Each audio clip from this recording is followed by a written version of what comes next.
travertine on our tabletops here. We have a leather tray. We also added some wood, some vintage pieces. It's always great to just kind of add a little bit of everything to make the final product. Instead of doing the normal bookcase, I decided to build this beautiful case for their special items. I also added these unlacquered brass vintage bowls. So as the years progress, it's going to patina and add more character to this beautiful home. One of my absolute favorite things in this kitchen is the gorgeous marble. I loved it so much, I had to do 2 islands. And not only 2 islands, but I took the marble up the back wall and added 2 floating shelves covered in marble. And it was the basis for our entire color palette, from the lighting to the white oak cabinetry and even down to the hardware. And with the beauty in the kitchen, I wanted to have a little bit more fun in the breakfast stuff. In this space, we decided to a classic black and white marble floor, and adding the swing was just the icing on the cake. This swing was a labor of love. We made it ourselves. We sourced all of the materials down to the ringing chain. I love designing this space, and I love it even more that it's my client's favorite place to have coffee. However, if you're looking for a more adult beverage, come to the parlor. The inspiration for the parlor was old Hollywood. We wanted some dramatic materials, as you can see in this gorgeous marble. And underneath we have a coved walnut wood that takes us all the way down to the toe kick. We continue this beauty all the way to the back bar. We have gorgeous walnut shelving with a mercury glass mirror, all well lit. And when the party dies down and the guests leave, the family retires upstairs to their bedrooms. The primary suite is all about luxury and sophistication. And when it comes to sophisticated interiors, we decided to go with this elevated headboard. We have a walnut, which is kind of grounding to the room, and a very, very soft velvet touch. And the level of luxury continues in the primary bath with the gorgeous Japanese soaking tub made from teak. In this space, we have natural materials like white oak cabinetry, limestone floors, and beautiful shower walls made out of Taj Mahal slabs. The primary suite is the absolute best place to start and finish your day.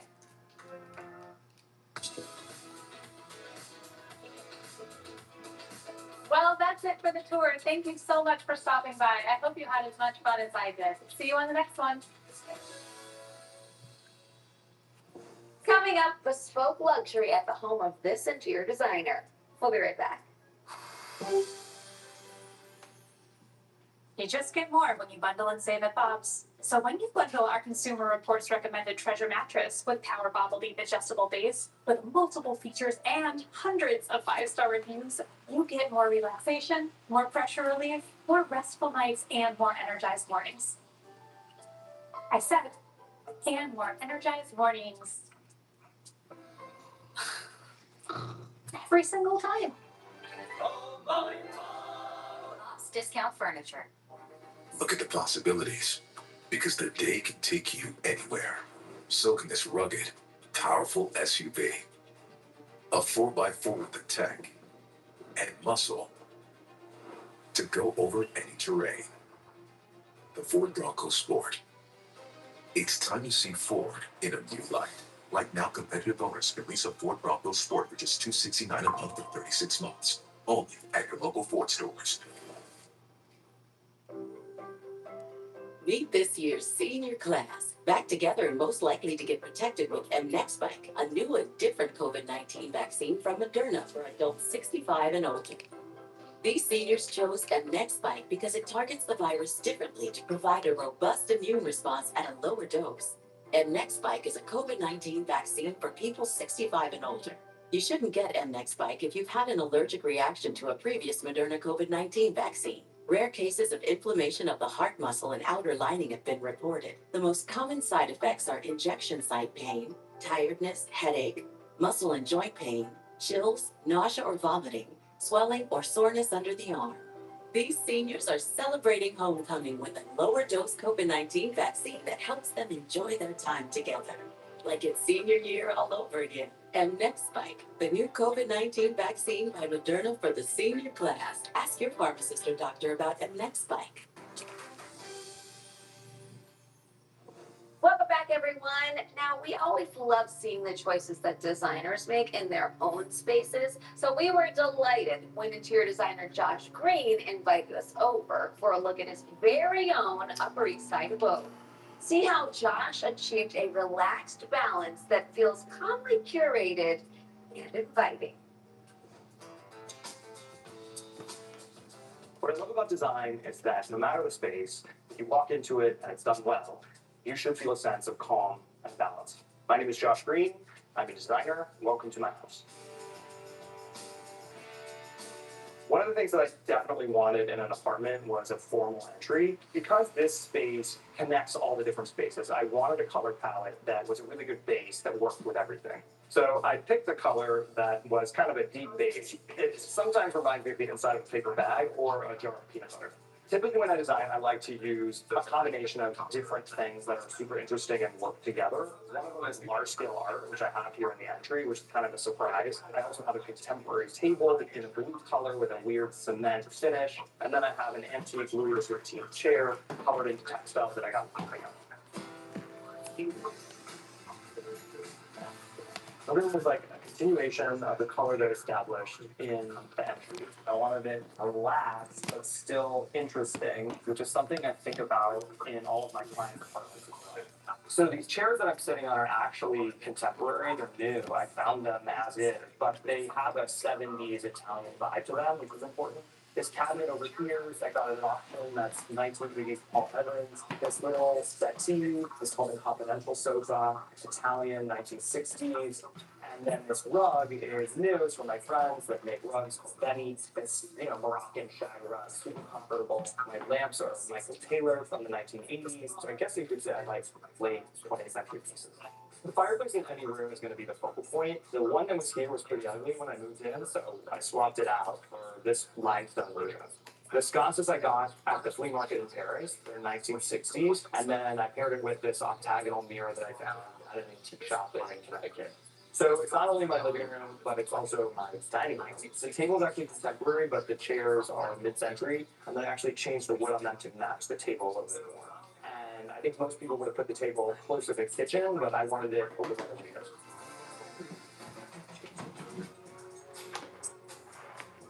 So my old apartment had a very small bedroom, so it was super important to have a big bedroom in any place. That's why I did like a wall mount console. I didn't want some big case piece on the floor. There's nothing below my TV. There's just one chair in the corner. It still, has things in it, but I wanted to keep the space. My first king bed, which is amazing. It's actually a bed from my collection covered in that. For that, I put in this tray ceiling, and then I also covered everything in a textured plaster. In my bedroom, as well as throughout the apartment, it was important for me to use pieces from my friends. I have so many friends in the design world. I have these lamps from my friend Dan Kaplan. The nightstands are from Lost Lake Setting. The window treatment fabric is from Zapp & Fox. So it was just an opportunity to kind of bring all these friends of mine together in my own personal space. Because I hadn't worked on my own space in over a decade, this part was really an opportunity for me to really express myself and a lot of design ideas that had sort of long jammed up in my mind. So it was a very rewarding experience, and perhaps I'll see you again in another 10 years. Coming just after the break, the creative solutions this architect brought to his studio apartment. We'll be right back.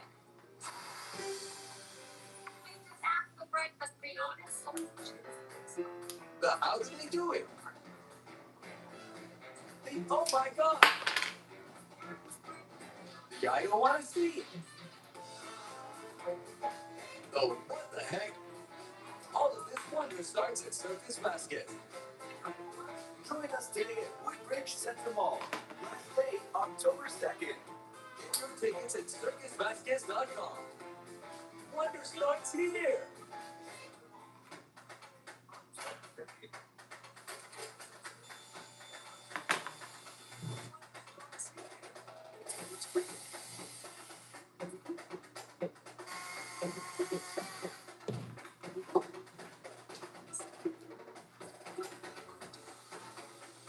all with Steel Battery. Get a free extra battery with the MSA 70 CB chainsaw set or PGA 60 blower set. Hurry into your local Steel dealer or shop online. I love it. You got it? If you look at it,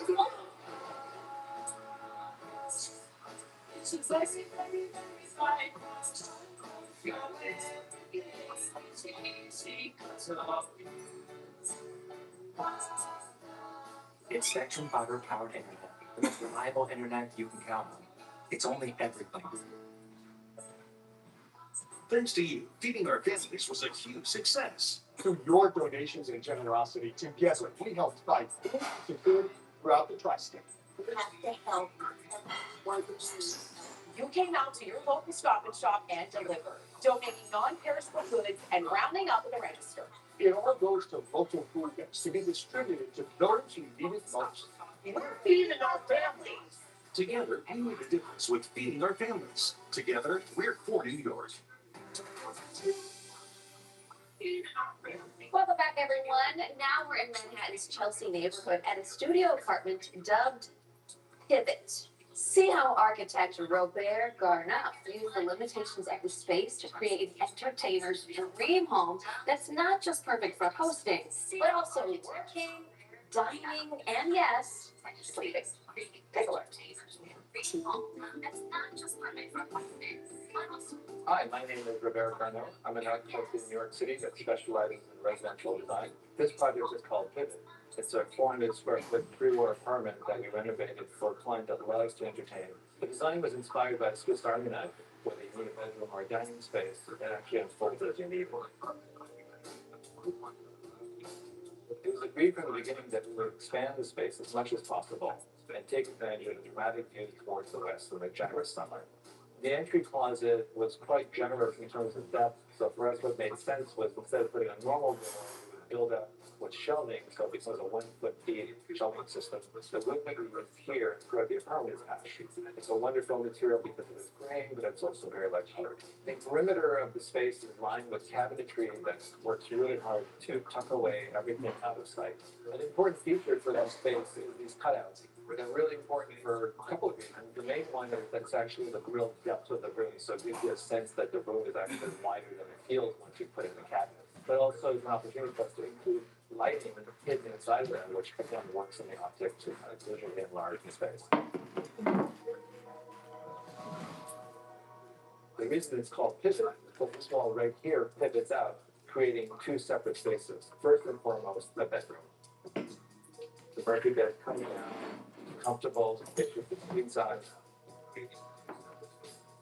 The space can also be used as a walk-in closet with cabinets that pull out on either side, and when everything is stowed away, works really well as like an exercise area.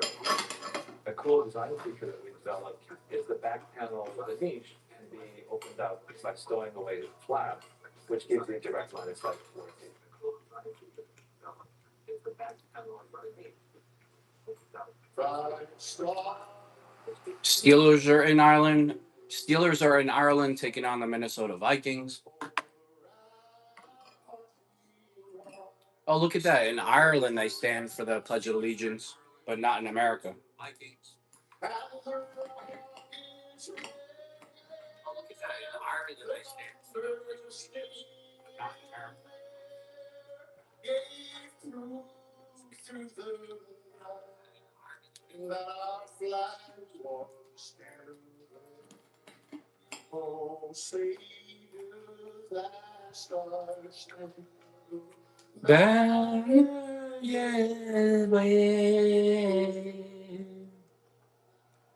The land of the free and the home of the brave.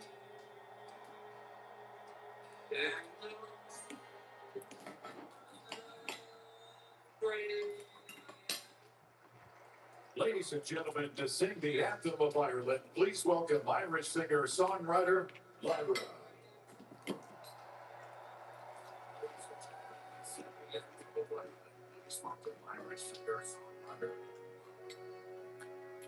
It's a packed house in Ireland. They're ready to go for the game.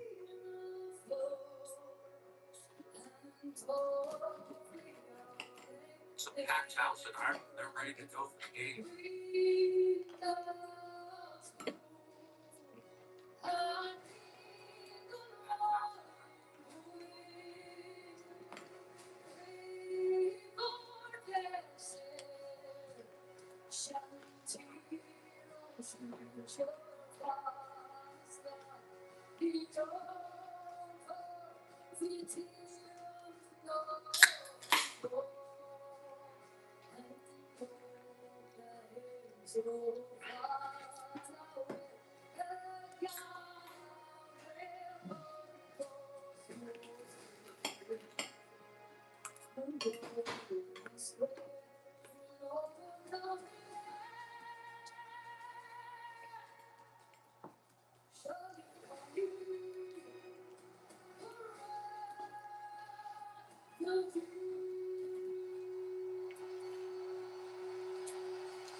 Oak Park opened in 1884. It's hosted Gaelic football, it's hosted college football, and today, for the first time, the National Football League comes to Dublin, Ireland.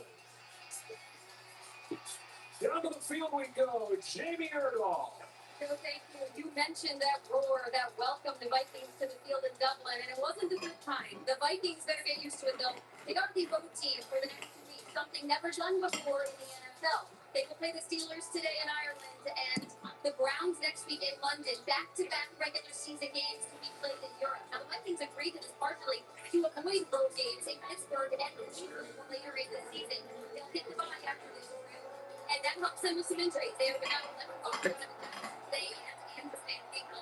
Now, with more on why this day is special for the home team, here's a Hall of Famer, Pam Oliver.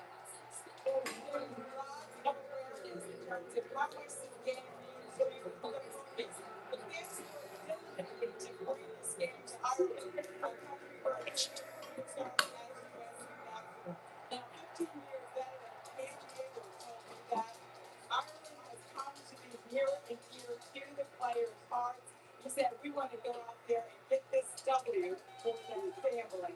And acting for this game today include running back Jalen Warren and linebacker Alex Highsmith, quarterback Joey Porter Jr. Next shift to them. All right, Pam. Minnesota won the toss, deferred, and so the Steelers will get the ball to begin this game. Just their second game overseas. 2013, they played in London against these Vikings and took the loss. The Vikings perfect all time, 4-0 in games across seas. Trey Sermon will go back to return. Steelers are back to return the kick. Vikings kicking off. It's a beautiful day in Ireland. Wow, the stadium is packed. The openness of the stadium is totally different than it looks like Washington, honestly. The first game in Ireland. Off we go. The openness of the stadium to be taken from circle to 10. Trey Sermon to the 35.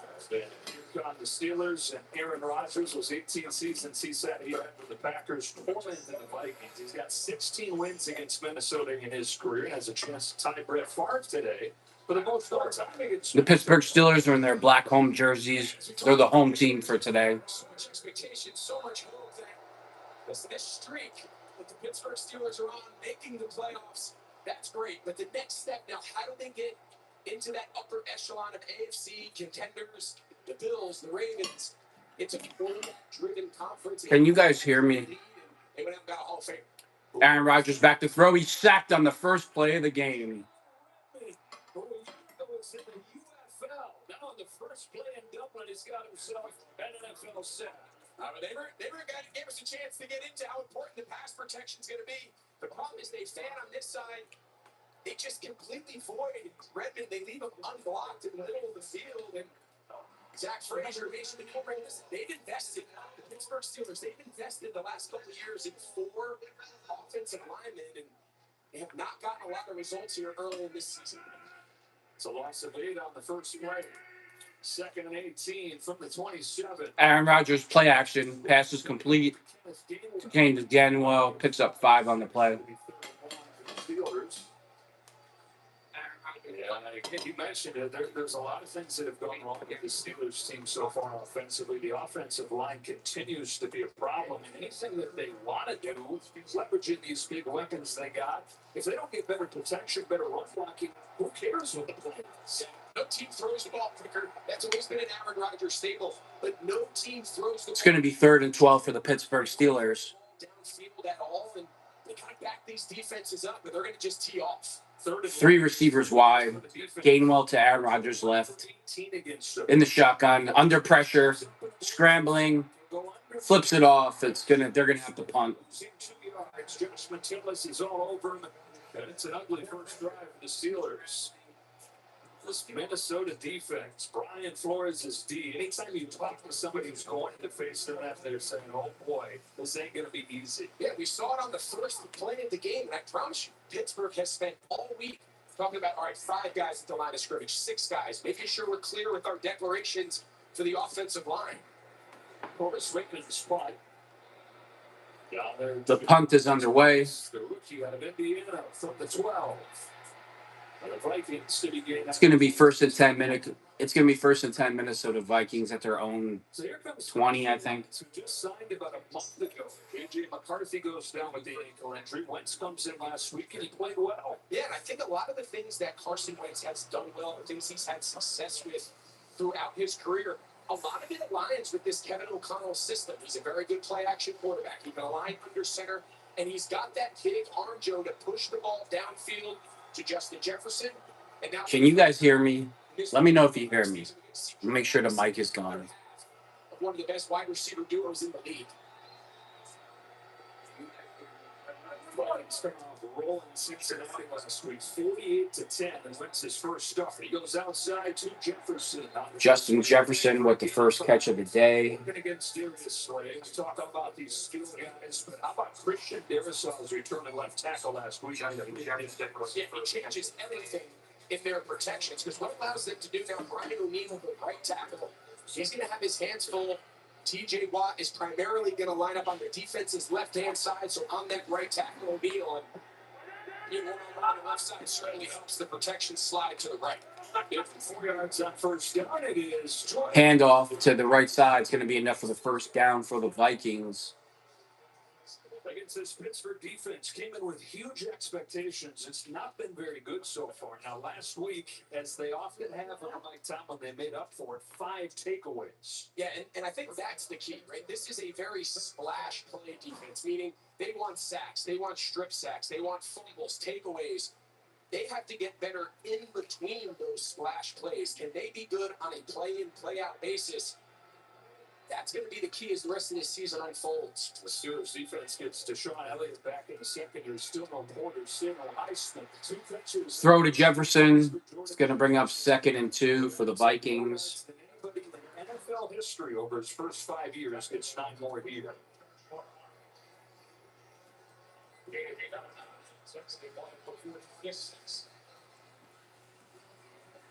The Vikings coming off that 48-10 win against Cincinnati, trying to get to 3-1 today. With Carson Wentz trying to build off of that 14 of 20 performance last week. It's going to be 2nd and 1 for the Vikings. 2nd and short. Mason. It's going to bounce it to the outside. Steelers miss a tackle. First down, Vikings. Aaron Jones goes down, and Mason gets his first start. Runs for 116 and 2 touchdowns. And this is what he did in San Francisco as well. Early on last year, they didn't have Christian McCaffrey. He had a bunch of 100-yard performances. That included one against the Vikings where he made a big impression. They had their eyes on him, and they said, look, here's a really good player who's stuck behind an elite player. Let's see if we can get him. Away, making an impact for Minnesota. Carson Wentz in the shotgun, 3 receivers wide. Back to throw. Under pressure. Almost sacked. Gets the ball off. Still picks up 5 on the play. So kind of hard to know Greg through a few weeks how to feel about this Minnesota offense. He had the first couple of weeks, J.J. McCarthy trying to get his feet. He had injuries last week, a couple defensive touchdowns. One thing we know is that Kevin O'Connell's going to get the most out of whoever his quarterback is. Yeah, I make the argument. If you're going around the league, there's a lot of really good candidates. I think if I had my pick, you gave me the first round draft pick, I might pick Kevin O'Connell as my head coach if I could start. Pitch left. Nick Herbig missed the tackle. There's a fumble on the play, picked up by the Steelers. Jalen Ramsey's going to score. Touchdown, Pittsburgh Steelers. And he pulls a hamstring on the way to the end zone. That's exactly what we're talking about, Joe. This is the entire scheme of this Pittsburgh Steelers defense. Hang in there, hang in there. Are they any good? How are they playing? And then it's a splash negative play. Take a look. He's in the lead, getting the ball out. That ball is clearly out. Great job there by Jalen Ramsey, just continuing to play through it. Chuck Clark, the safety of the Steelers, is the one that was able to rip that ball loose. And tell you what, it's what they do. It's what they do. I mean, it never looks perfect. It never looks pretty, but these are the best two defenses in the NFL taking the ball away, and we got our first one of the game. Wow, and he does the gritty. He does his own Justin Jefferson. This is what they do. This is what they have to do. Jalen Ramsey returns this one 60 yards for a touchdown. And the Steelers are on the board first, continuing what they did against the Ravens. as he pulls a hamstring. 160 yards and still won the game. It's over.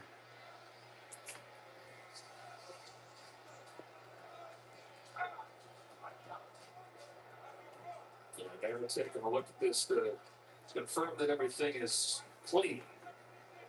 Ball was out, that he was in bounds when it came out, and that Ramsey stayed in bounds the whole way. Let's take a look here. So here's Chuck Clark, 21 of the Steelers. That's always good to play. There's a fumble. It's just out of bounds.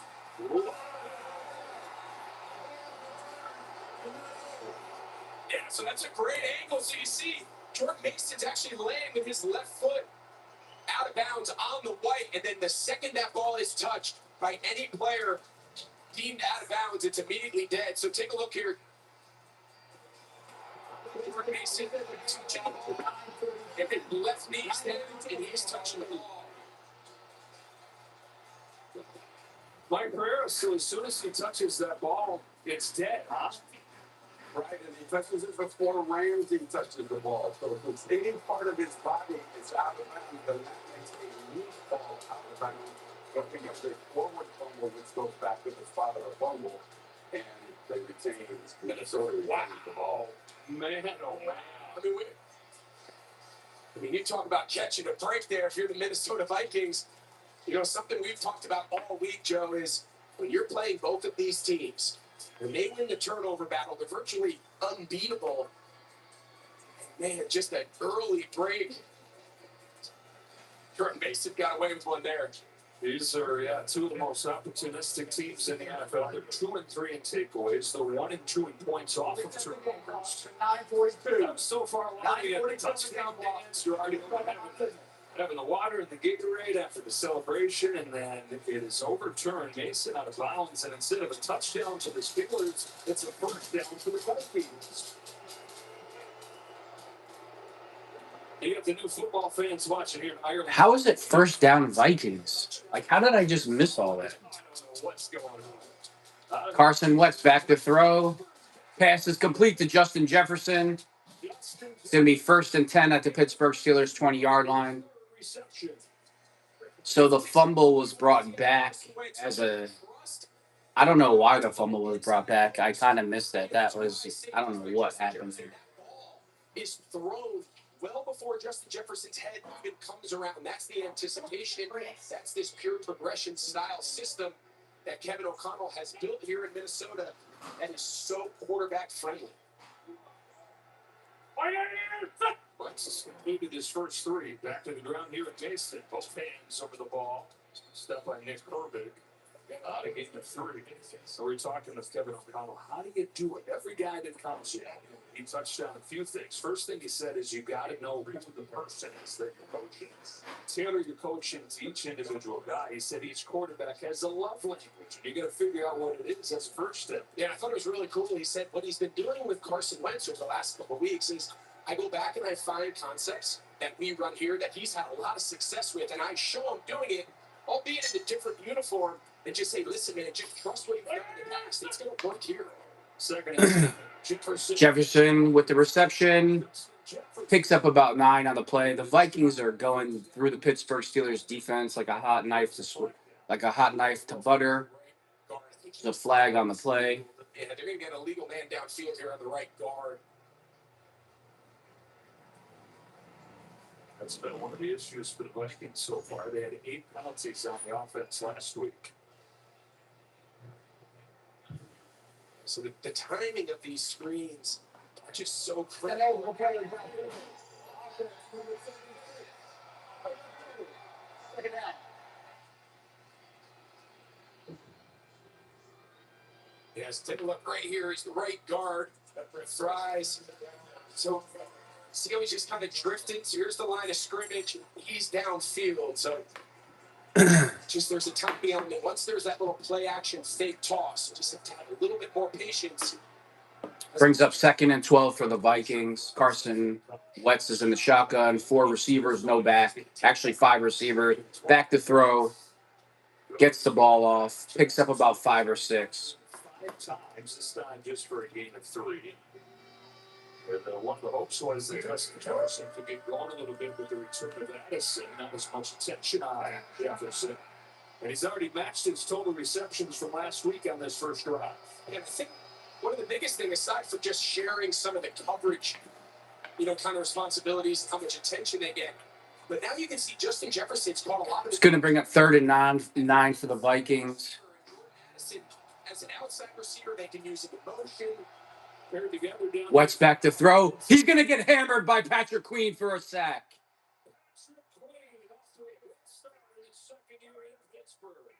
It's going to bring up 4th down for the Minnesota Vikings.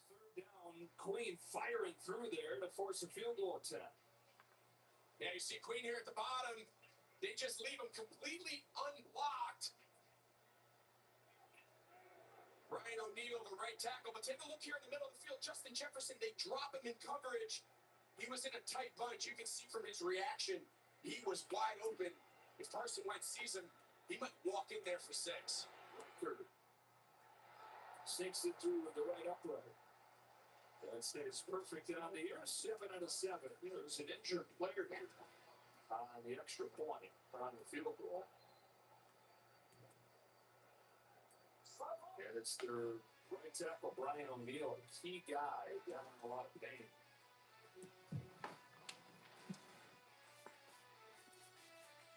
What better than a great touchdown? 5 great touchdowns. Okay. See those small man touchdowns. What's that supposed to mean? Grown man touchdown. So what it means? Weird beard? You look like you about to give out the Gettysburg Address. You got a log cabin? You got stovepipe hat? Huh? What's the spread, Ryan? Is it 4 scores? New customers bet $5 to get $200 instantly in bonus bets. Plus, over $200 off NFL Sunday ticket for YouTube TV. The crown is yours. What else did we think of the book? Guys, it's Sunday. So Sunday, we should only be thinking about one thing: football and Kings of Wine sliders. This beats the pants off the book club. I call it Sliders Sunday. Football and Kings of Wine. Nothing like it. Are you Eli Manning? You see the latest franchise moves? Frankly, running the team now. Dad is drinking flame calling.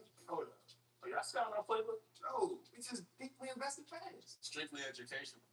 They scouting. Great effort. NFL's for the Saints. Built for real info data, built for Sundays.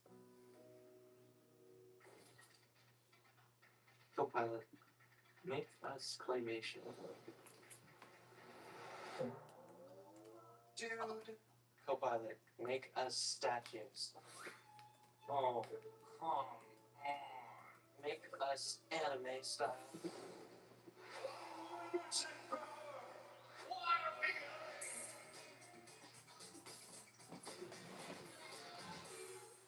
This This Sunday, we need to get every tailgater a Pepsi to add up to its flavor. What on Sunday? I'll cancel.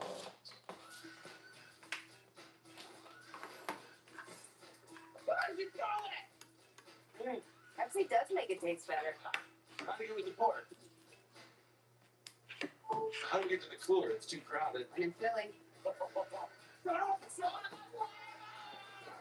All you Penn State fans out there, Penn State sucks. You all know that Penn State sucks and will never win a national championship. We all know that. Well, it's time for Nobody Does It Better. Presented by Pepsi Zero Sugar. Justin Jefferson, most receiving yards through 5 years in NFL history. Just under 100 yards per game over his first 5 seasons. And as we mentioned, it's been a bit of a quiet start to this one. Just 66 yards per game, career low for him as they try to get this offense going. But focal point of that first drive.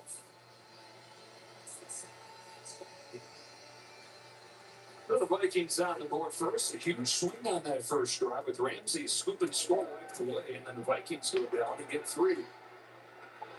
Turn chase, a crunch shy to 30. Rodgers and the Steelers go back to work.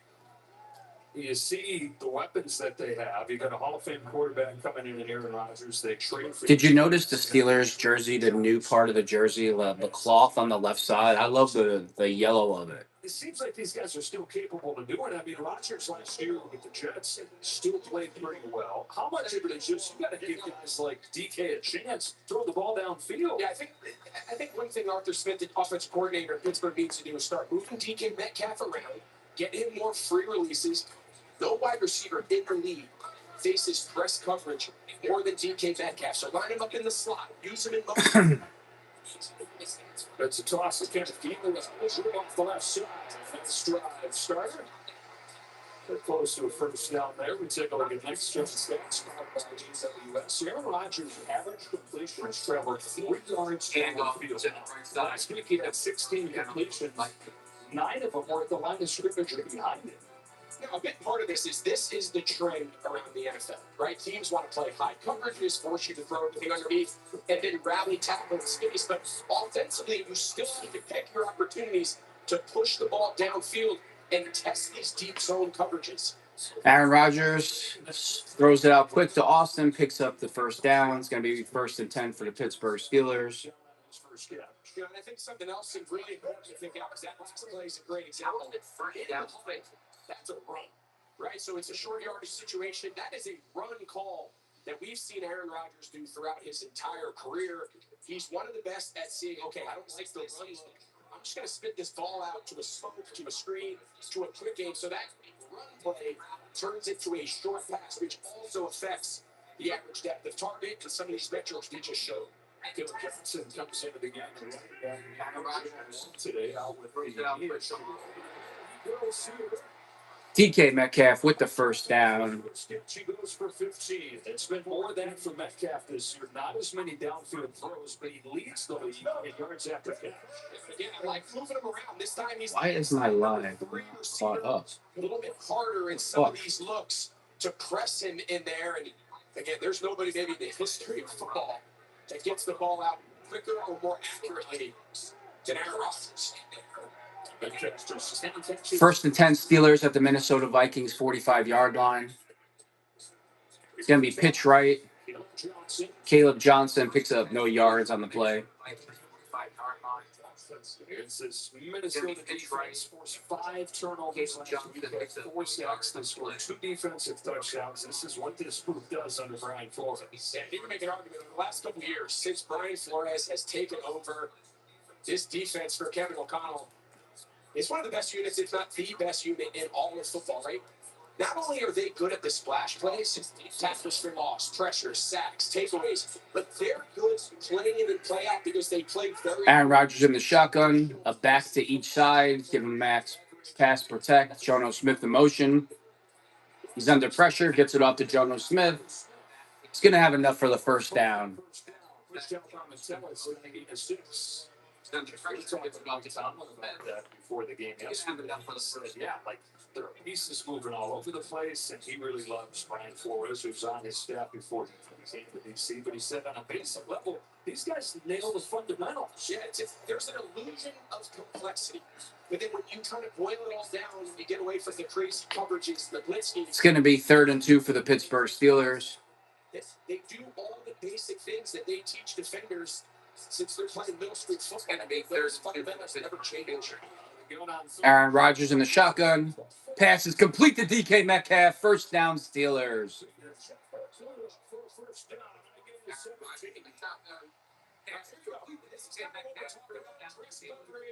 He's going to face it. But DK Metcalf, his time in Seattle, his go balls, his 50-50 contested catches, one of the best in the league. He's one of the more physically gifted wide receivers in all of football. You need to continue to do more of those, or just give him a chance to go up against the smaller defensive back and win those battles. 1st and 10, Steelers at the Vikings 18-yard line. Aaron Rodgers back to throw. Pass is complete to DK Metcalf. He's fighting for yards. He's got enough for the first down. Aaron Rodgers back to throw. Pass is DK Metcalf. He's fighting for yards. For 7 years. I played with his dad, Terrence. He was my teammate in Chicago. And again, it's one of those, that's just a full outside zone. That is just a standard first down on the far outside zone. And Aaron Rodgers just, he likes to play a little dark inside. This is how it should look, right? You got a guy like DK, find a way to get him the ball. Yeah, I like that they've lined up continue to move him around. Make the defense flatten him and decide how they want to manage. 3 for 32 last week, 3 for 42 on this drive alone. Now into the red zone. Aaron Rodgers in the shotgun. Back to his wide left. 3 receiver set. Aaron Rodgers pass to Gainwell. It's going to bring up 1st and goal for the Steelers. 3 receiver set. Pass to Gainwell. Well, that's the first To bring up 1st and goal for the Steelers. So I can't believe he didn't score. I can't wait for you to say. All right, here it is. Rodgers prior to this, 6 for 6 in the red zone with 6 touchdowns. It's remarkable. The second he caught it, I was thinking, if he scores, he has to though. 7 for 7 is remarkable. I like that they went empty Aaron Rodgers over his career. Teams have studied his efficiency in the red zone, and then they come away and say, okay, but we don't have Aaron Rodgers. Offset eye, Gainwell in the backfield. Man comes in motion. Hand off to Gainwell. Touchdown, Pittsburgh Steelers.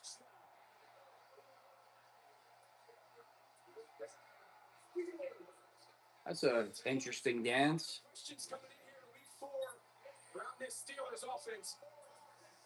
At least for now, they've answered it, because that is a quintessential Steelers offensive drive. Quick game, vertical passing to DK, and then when they get down by the goal line, it's probably a better run-blocking offensive line group than it is pass protection, and they're able to cap it off with a touchdown.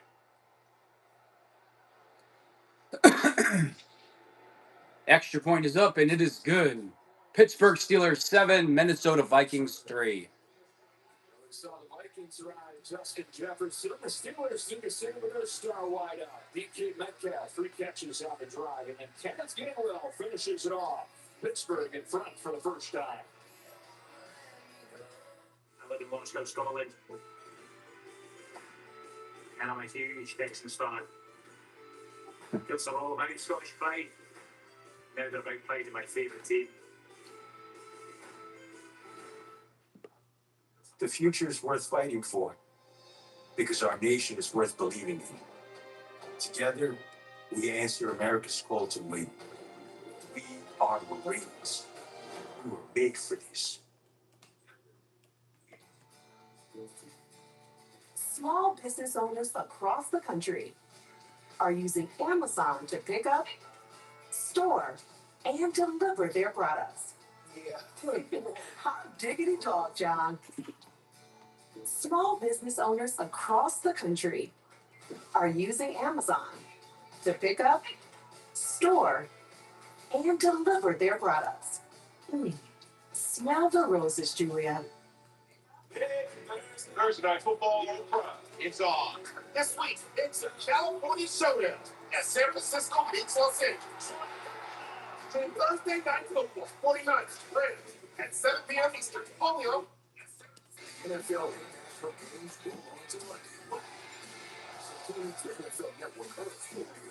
Our stars come out of the West. Everything that looked like it's take flight. First they as they face off against Miles Garrett. 20 football. Vikings, Browns, Super Bowl. Next Sunday at 9:30 Eastern on NFL Network. Take one Defender. Add a large helping of sand. Mix in some rocks. Freeze to -40 for several days. Then soak in 35 inches of water. Bake at 122 Fahrenheit. Dress with 661 pounds of toppings. Finally, serve on a plateau of your choosing.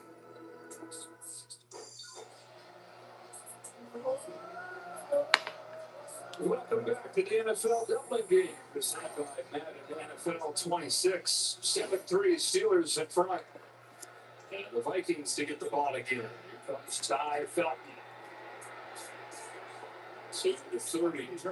We saw the right tackle Brian O'Neill leave the game. What's going on there, JD? Joe, Brian O'Neill hobbled to the locker room after going down on the field goal attempt. He is questionable to return with a knee injury. You'll see 67 Justin School from him now. He backed up Christian Darrisaw when he was absent, and of course the Vikings are without the rookie left guard Donovan Jackson today. This invested offensive line can't get right in terms of injuries. No, just when they get one guy back, they lose another.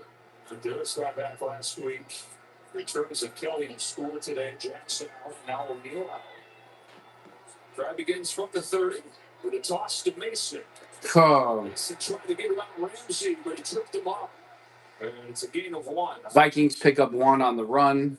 Tackled by Jalen Ramsey. At least Ramsey's back in the game.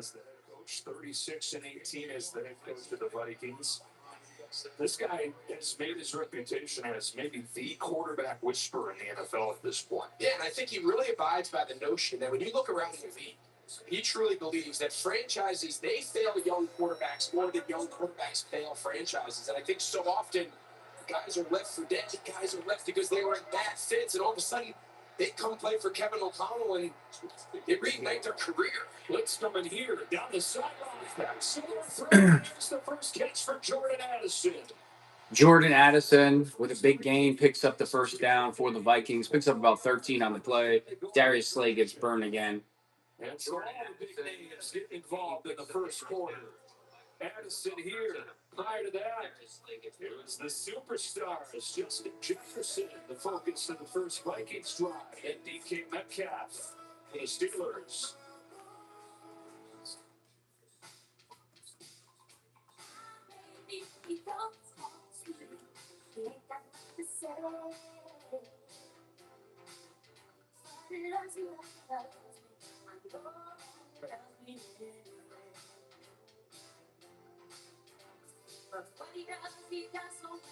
I'm so sick of seeing Travis Hunter too. Like they act like the guy is like the best thing that ever lived.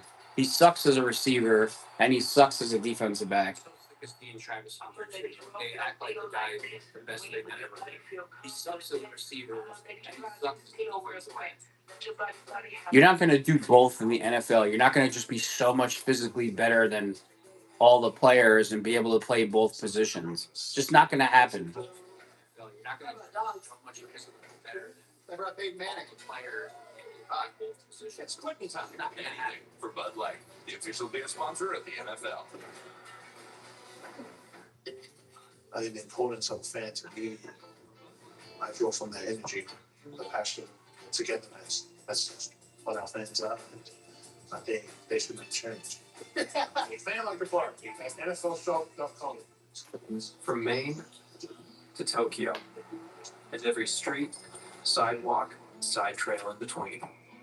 You don't wear bean boots to stand out. You wear them to stand outside.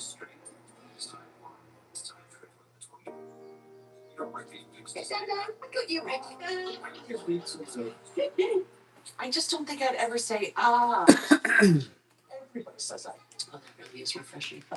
When I retired, I stopped settling for steak fish and got safe with ADT. I used to always have my guard up. But I don't have to have my head on swivel. 24/7 monitoring. We're more relaxed than ever. Lovely day, isn't it? Every player wants to turn his skills into his story.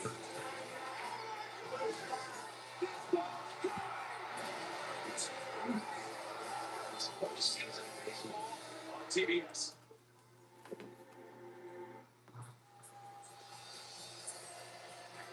The NFL and reached all season long with NFL Plus Premium. Get live local and primetime games on mobile, NFL Red Zone, NFL Network, and more. Sign up today at plus.nfl.com/network. Terms and conditions apply. Out of the second quarter, even doubling. Joe Davis, Greg Olsen, Cam Oliver, Jamie Erdahl. Perfect Sunday afternoon. 7-3, Pittsburgh in front. Vikings for the first and 10, and a quick throw to Justin Jefferson. Tracked down by Patrick Queen. Finish that conversation on Kevin O'Connell. I think when you look at some of the best offensive head coaches in the league, right, they all kind of hang their hat on one thing. Are you a great play designer? Can you create a schematic advantage, right? So Kevin O'Connell, you check that box. And then what you mentioned earlier, that quarterback whisperer mentality. Can you develop the most important position in all sports? He's clearly proven he can do that. But I think his real magic, Joe, is he doesn't have to just coach Carson Wentz and Sam Darnold and the quarterback. He has to coach the entire roster. That's easier said than done. Carson Wentz pitch to left. Nick Herbig makes the play.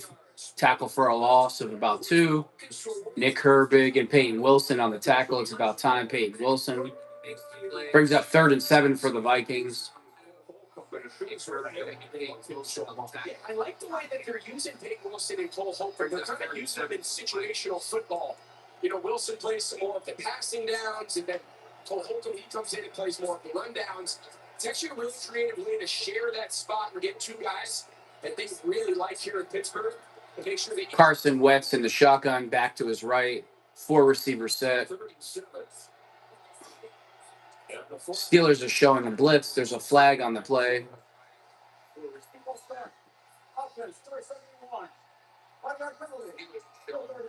It's going to be a 3rd down and 12 here. And by the way, Darius Slay and Payne Stores flipped back to the locker room. So not only are they without Joey Porter, they're now without Darius Slay, down to Brandon Echols and James Pierre at corner.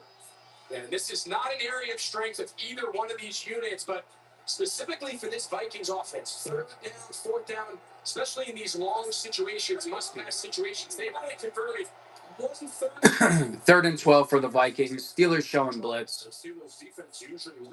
Man comes in motion. Wentz in the shotgun. Under pressure. B chased down. Sacked by Nick Herbig.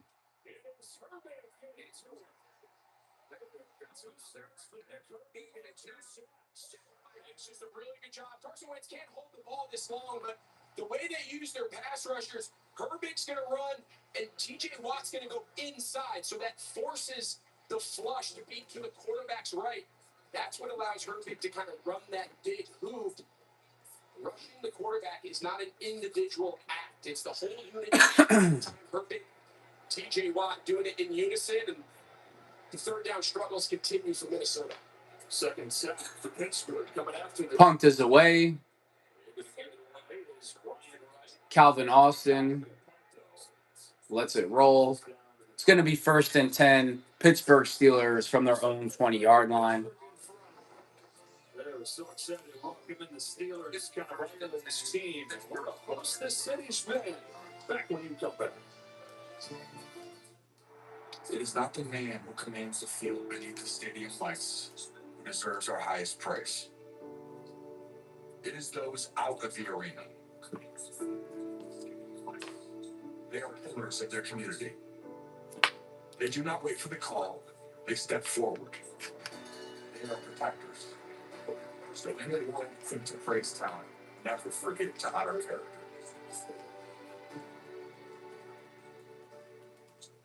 Man, this takes them back.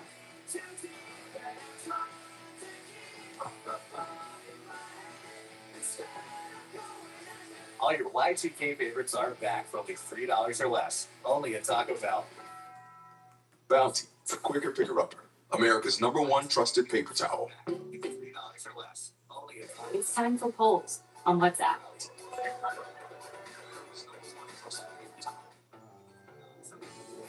When you're trying to take a study break, but you can't get your finance class off your mind, you can just ask Google to dive deeper into any topic. So you're prepared for whatever the class throws at you. Wait, you didn't save me a slice? As you redefine what's possible, Lexus refines what you deserve. Because a car that doesn't make you feel something is a car that stops short of amazing. What you deserve. Because a car that doesn't make you feel something is a car that stops. Since the first half of Dungeons and Books, I'll just be the remainder of the game. Tremendous catch! The Lexus halftime report. Today on NFL Network. Hey, Marty, I got us what's known as a luxury box. These babies don't come cheap. Yeah, sure. Who needs to see the game? What sport is this? Oh, hot dogs. Why are you specials? Hot dogs. Oh, too good. For you, you buy for us. I'd love to, because I earn unlimited 2% cash rewards with my Wells Fargo Active Cash Card. Oh, Marty, we're on the celebrity cam. The Active Cash credit card from Wells Fargo. Terms apply.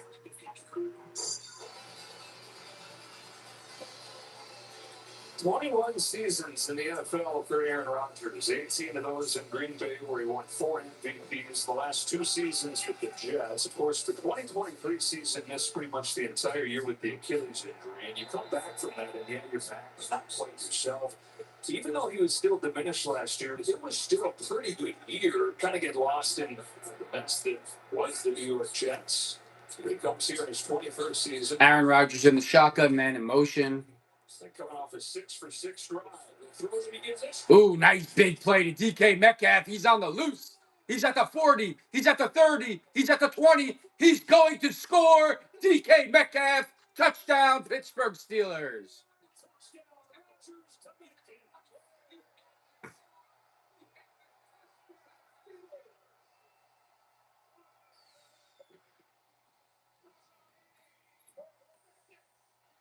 That's just a simple inside post.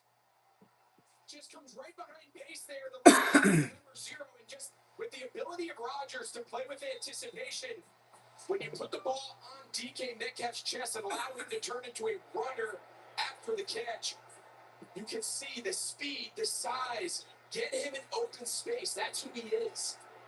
Wow. Metcalf at 135 yards in the first 3 games. He's got 122 in the first half this week. I think we're all saying we really like Dublin. I think DK Metcalf saying, I never want to leave Dublin. I could get into Guinness. Look at his top end speed after the play. There's no way they're catching him once he breaks one tackle. Look at his top end speed after the play. There's no way they're catching him.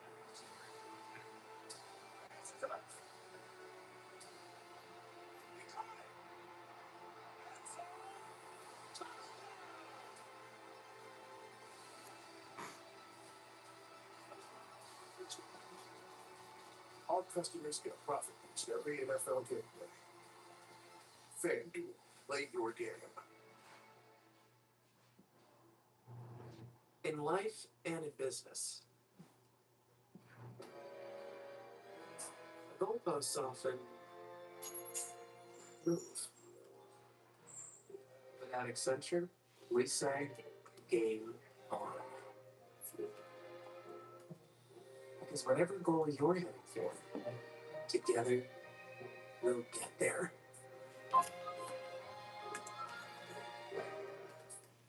What's the new New Jersey? Do Jersey.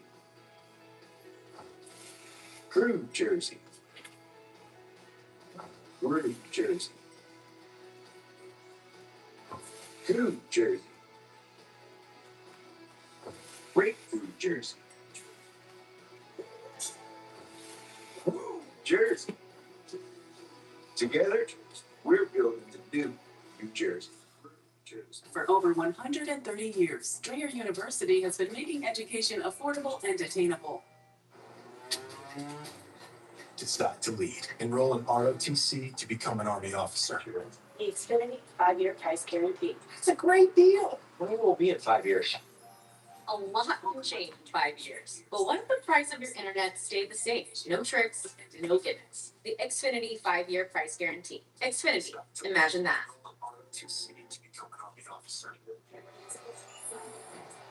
It's time for big risks, big wins, presented by Accenture.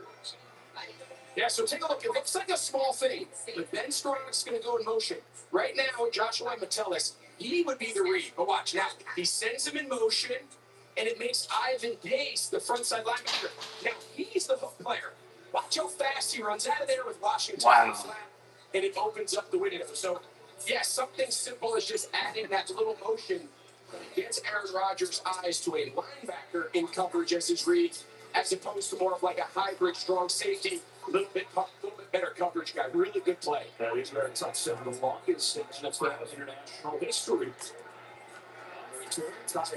Stopped by Cole Holcomb at the 26-yard line. New territory here for Carson Wentz. It was pretty much a walk in the park last weekend against Cincinnati, that 48-10 win with the help from the defense, but playing from behind here. Yeah, and I think it's so early in the game. I want to see him get under center. I want to see him use play action, start putting layers into this Pittsburgh Steelers defense that coming into today, they want to play a lot of single safety, heavy boxes on first and second down. And Minnesota's going to come out with 3 wide receivers and challenge those guys up around the box. Hand it off to Mason.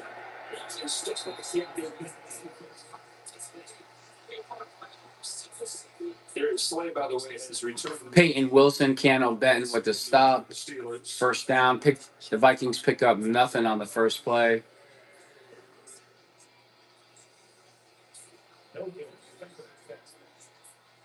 Second and 10 for Wentz in the Vikings series. Kevin O'Connor gets his quarterbacks. How about that game in the Wentz started his first start for the Vikings 8-8. Carson Wentz in the shotgun. Five receiver set for the Vikings. Second and 10. Back to throw. No pressure. Gets the ball. If only picks up 5. It's going to be 3rd and 5 for the Vikings. Nick Herbig with the stop.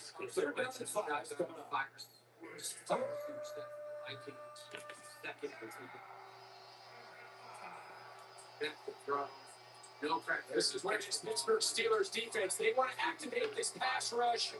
They've blitzed a lot more than they had in years past. You assume with TJ Watt and his pass rush, you'd say, all right, we don't have to bring pressure. They're bringing pressure at one of the highest rates under the Mike Tomlin era. And Wentz in the shotgun.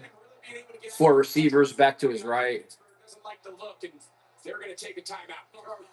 Already 2 sacks today for the Steelers. They had 5 of those last week, after only getting 3 the first 2 games. So this time, we'll be back in 30 seconds after this message from Lowe's. Sundays hit different when you earn it. Ready? It's Saturday. Dave's ready. Dave Jordan's ready. He's miles ahead of you. We fine, Dave. Come on. Let's go. Plenty of runtime, and it's even got turbo mode. That's what they called me in college. No, they didn't. They called me a lot of things, different things. I think they did. We'll take it. We got a Sunday to earn. We tackle that project on Saturday, so you can earn your Sunday. Lowe's. Now still waiting for a first incompletion in Airlock history. Rodgers 9 for 9, Wentz 8 for 8. Wentz in the shotgun. 5 receivers. No back in the backfield. Steelers showing blitz. He's under pressure. Nick Herbig comes off the corner. It's going to be a first down for the Vikings. Just look right. Adam Thielen in a Vikings uniform is one. Adam Thielen with the reception. The stat sheet with Jordan Addison being out, he played a lot of really meaningful downs. They're going to play 3 wide receivers, 11 personnel, as they call it, about as much as anybody in the league. And man, they just love having Adam Thielen back. That's kind of his role. It's been that way for a long time. Find open zones, sit down past the sticks, and hang on to 1st and 10, Minnesota Vikings at their own 35-yard line. Carolina, and then traded back to the Vikings right before the start of the year. So this whole thing's been. Wentz back to throw. He's under a little bit of pressure. He's got time. He's scrambling. Sacked by TJ Watt. I don't know if it's a sack or a tackle of no gain. Last week's statue, 2 sacks, 2 tackles for loss, a forced fumble, and a fumble recovery. Yes, it's a really nice job. They show a single high safety, but they get a ton of depth on the defensive side. This is what I call getting layers into the defense, right? So one guy's going to take the top off. Usually that's Addison. And then Justin Jefferson, he's the medium guy. He's on the deep crossing route, but just really well played by this zone coverage of the Steelers on the back end and nowhere for Wentz to go with the ball. Wentz in the shotgun again, looking to his right. Pass is complete to Jefferson. It's going to be short of the first down. Brings up 3rd and 3 for the Minnesota Vikings. Looking to his right. Jefferson already gets his 6th catch. Going to be short of the first down. Brings up 3rd and 3. Now you look around the league, it's one of those moments where so many teams, we saw Philly last week, and the Lions do it, right? These 3rd and shorts right around the logo at midfield. Man, YA Black is huge. These are 2-down moments, right? I got 3rd down, I got 4th down. Treat this as 2nd and 1.5. Don't look at this as 3rd. Peyton Wilson showing the blitz up the middle. He drops back into coverage. They hand the ball off. I don't think they have the first down on the play. We'll see what they spot, but it does look like it's enough. You got to have the woman referee, of course. Strong running back. 5'11", 235 pounds at Georgia Tech. They will measure here. Now I feel like there should be like something on the Jumbotron to explain to everybody. Yeah. Forget just the fans in Ireland. Before the game, we were laughing. They had like graphics on the Jumbotron. This is a lineman. This is a forward pass, penalty. I think they could probably teach us all a little bit about the mechanics of these virtual spots. I'm not sure we have one yet. Right after they did the explanation of what an offensive lineman did, they did the landing zone. And I was like, oh, yeah, that's too much. Good luck, Ireland. That's great. Ooh, 9 inches short to be exact, Greg. Going for it, right? I always say you can tell whether a team's going for it on 4th down by what they call on 3rd. Simple inside handoff on 3rd and 1, and I don't even think Kevin O'Connell thinks twice about keeping his offense out there. Well, this is a tough one to stop, just 9 inches away, but it was a problem last week against New England. The Patriots were 4 for 5 inches down. It's not even behind Carson Wentz. You got to match. It's 4th and 1 for the Minnesota Vikings. Steelers are all at the line of scrimmage. Handoff straight up the middle, and he's got a 5 or 6 on the play. I don't know how that happens. That's a bad play by the Pittsburgh Steelers defense. So you know somebody's going to move, right? Because you take a look, Mason's off center. They move Justin Jefferson. He gets so much attention, like flaring out to the right, that just a huge crease in there for Jordan Mason. That's a really good play design there on 4th down. Drive stays alive. Pittsburgh 45. You see them do this a lot. Kind of burst out of these heavy personnel groups to empty. Quick throw. Carson Wentz, quick throw, picks up 3 on the play. Steelers stop it in their tracks. Nick Herbig is there to make the play. Steer on the practice squad. He was a star in the preseason this year and made the team as a running back. Quick throw. He's got a catch right here and he gained a 3. Well, it's been a really well-played game so far from 2 teams that, yeah, they're both 2-1, but neither team's been that pretty yet. You've got Rodgers 9 out of his first 9. Wentz has completed his first 11. So that goes back into a traditional running back setup here. Wentz under center, 3 receivers, pitch right. Darius Slay makes the tackle in the backfield. Or not, it's Juan Thornhill. Steelers this year. They're top 8 guys. 6 of them are in their first year in Pittsburgh.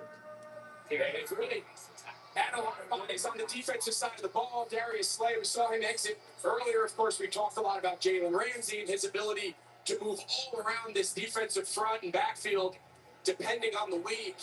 Seems like every week there's a flavor for Jalen Ramsey. Here he's aligned in the slot. Chuck Clark, and then, of course, Thornhill just made that last play. So a lot of new faces. Only 3 to snap it here on 3rd ball. 4-man rush. Wentz has it. Ooh, picked off. Pittsburgh Steelers. Deshaun Elliott with his first interception of the year. The Steelers get rid of more passers than anybody at the line of scrimmage. Derek Harmon, the rookie, was the latest one on that. And here he goes, another one of those splash plays. And you think, can it last forever? Can they continue to make all these plays? All they do in Pittsburgh is take the ball away and celebrate the end zone with a jig. Where am I going? I don't know. Where am I heading? I ain't certain. All I know is I am on my way. When will I be there? I don't know. When will I get there? I ain't certain. All I know is I am on my way. Where am I going? I don't know. When will I get? I ain't equipped to say.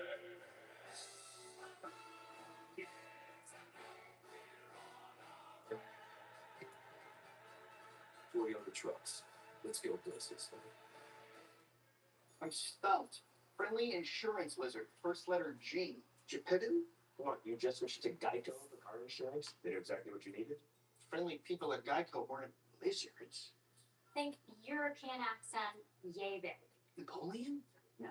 Not even a lizard. Maybe I can help. No way, it's the Geico Gecko. This guy knows crosswords. 64 across is quibble. Thank you. Get more support. Is that how you spell fricasha? Get more with Geico. People, they're good for squad goals and squad. People are good for these guys' cheers and these guys' cheers. Jim B, best enjoyed together.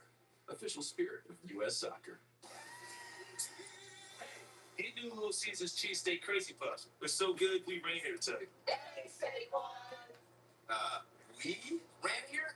Tried the cheesesteak crazy puffs for $3.99. Little Caesar's is the real deal. Pizza, pizza.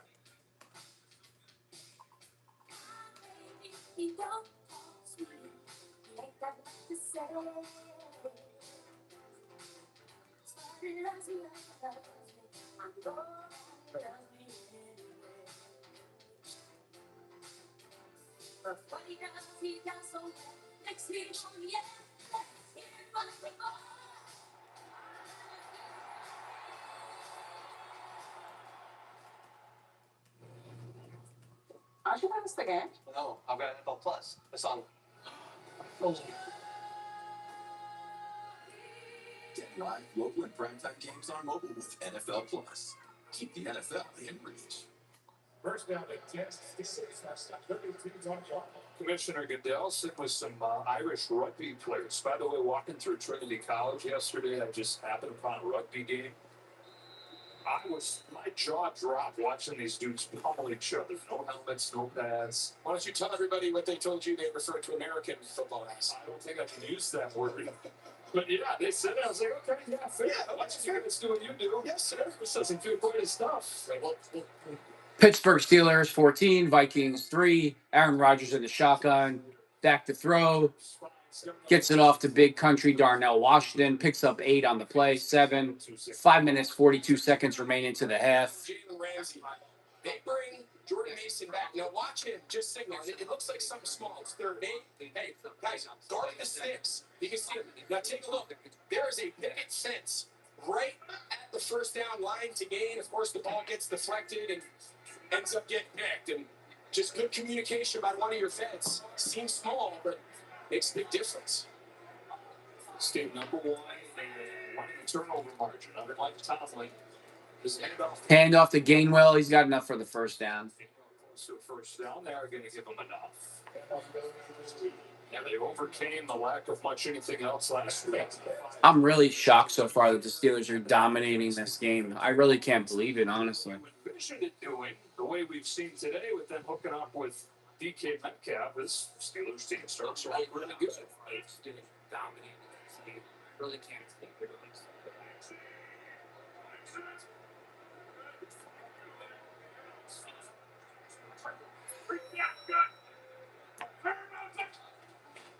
On first down, Rodgers throws his first incompletion of the day with the pressure coming from Ivan Pace. Now, DK Metcalf came. Prior to that, Aaron Rodgers was 9 for 9 for 146 yards and a touchdown. But according to woke ESPN, he can't play football. Of course, the the downfield goal balls, the contested, but they're hiding it with condensed splits. They're using motion to create opportunities. He's aligning at different positions at the offensive formation. Like, I know it's easy to just put DK Metcalf out wide and say, okay, you're our X receiver, but he's so versatile. He can do more. Pitch left to Gainwell. He's got some room. He breaks the tackle. It's going to be 3rd and short for the Steelers. Those 6 seasons in Seattle, as explosive as anybody. Acquired in a trade and signs a 5-year extension after coming to Pittsburgh and having his biggest game yet for the Steelers. You talk about how teams fear this Minnesota defense and how good they've been. They're interesting. Last year, 2024 season, teams did not. 3rd and 1 for the Pittsburgh Steelers. The clock is running. 3 minutes, 57 seconds left of the half. Steelers 14, Vikings 3. Aaron Rodgers under center. Straight up the middle. Gainwell has enough for the first down. Picks up the tough yard or two. We got a brawl on the field. It's going WWE style with Siamalo, sorry.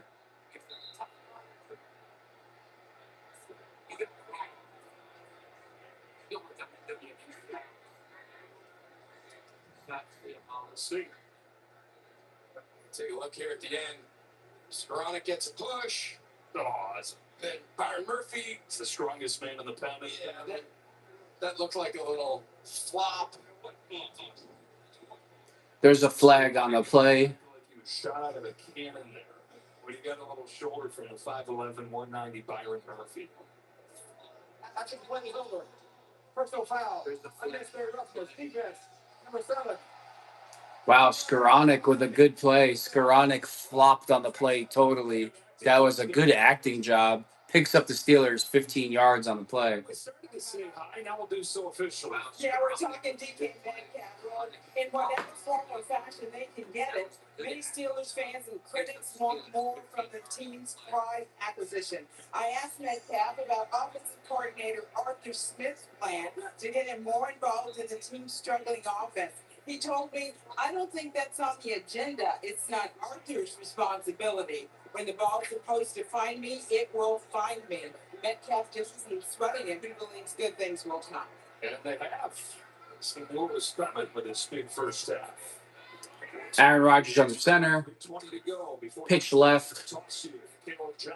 I don't know why Caleb Johnson is taking away touches from Tyler Warren. It's just fucking stupid. This year with a critical fumble against Seattle, it's diminished his role on offense, but really no choice to do. I think Jalen Warren, he's been such a big piece of this offense. They love him. Whether you talk to Mike Tomlin or you talk to Aaron Rodgers, man, they just rave about Warren, what he can do in the passing game, the physicality, the yards after contact. He's a big loss. They're getting pretty good production so far, though, from Kenneth Gainwell and the rest of this running back group. 2nd and 9 for the Steelers. Back in the year at Iowa last year. 2nd and 10. Rodgers underneath and incomplete. That's through Johnson's hands. So 3rd and 9. So now let's see. Right on the kind of the field goal line, although in today's modern NFL, I feel like we're in field goal range the second we get to midfield. But, you know, here you are just outside the 30, 3rd and long. Flores can create a lot of interesting looks along that front, try to create some free rushers and try to knock Pittsburgh out of field goal range.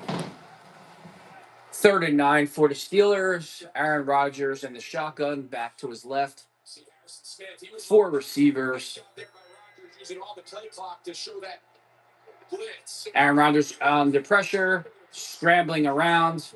He's got enough for the first down. We're looking like, oh, he fumbles the ball, but it's picked up by the Steelers.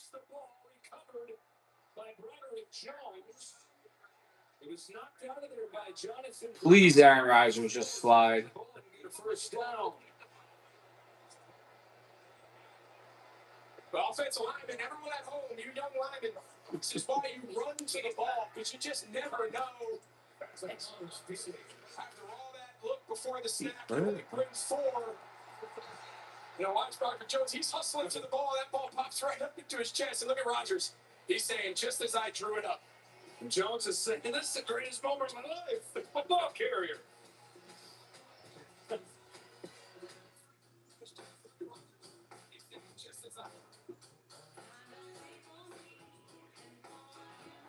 Powerful performance. Seamless technology. And refined pleasure. I mean, Aaron Rodgers, anybody says his legs are shot, he scrambles around every week, moving up and down, left to right into the pocket. And he could still throw the football. So for anybody to say he can't play, he's a lie. We got playing our TV at Best Buy. Now they feel like they're. No players arriving on game day. But the scripture detail it is seriously true. Get great deals on the largest assortment of TVs at Best Buy, official sponsor of the NFL. So you have to work on a Sunday. Does it, How about dogs? okay? Ever I paid mannequins? It's quitting time. For Bud Light, the official beer sponsor of the NFL. Okay, your home auto and business vehicle are all protected with Progressive. Nice. It's a bit overwhelming running a business and a family. Ooh, sounds like someone needs a vacation. A what? A vacation. Like taking a break from the stresses of life and work. I like when I'm logging everyone's hours so I get to sit for a while. Next. I like when I'm making a delivery in my van and the song comes on that I like. No. So like when I take my work van to the car wash and it falls quiet in that tunnel for like 5 minutes. Sounds like when you go away. Take pictures and I don't know, I'm not van either.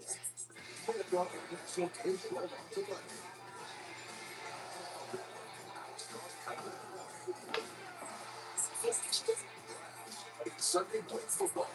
It's Sunday night NFL Network. Being in the office when the game's on is hard, but you aren't alone. As Bud Light's going to great lengths to make sure fans are feeling the football energy, even in the cubicle. The Eagles did anything to find the end zone last week. On the final play against the Rams, Joshua Clark's kick was blocked and recovered by Philly's Jordan Davis. Escorted by Sidney Brown, Davis returned it for a walk-off touchdown. Stock up for game days with Bud Light, the official beer sponsor of the NFL. Welcome back to the NFL Dublin game, presented by NFL 26.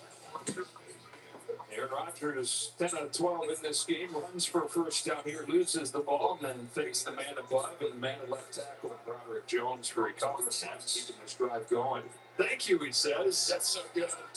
It's so good.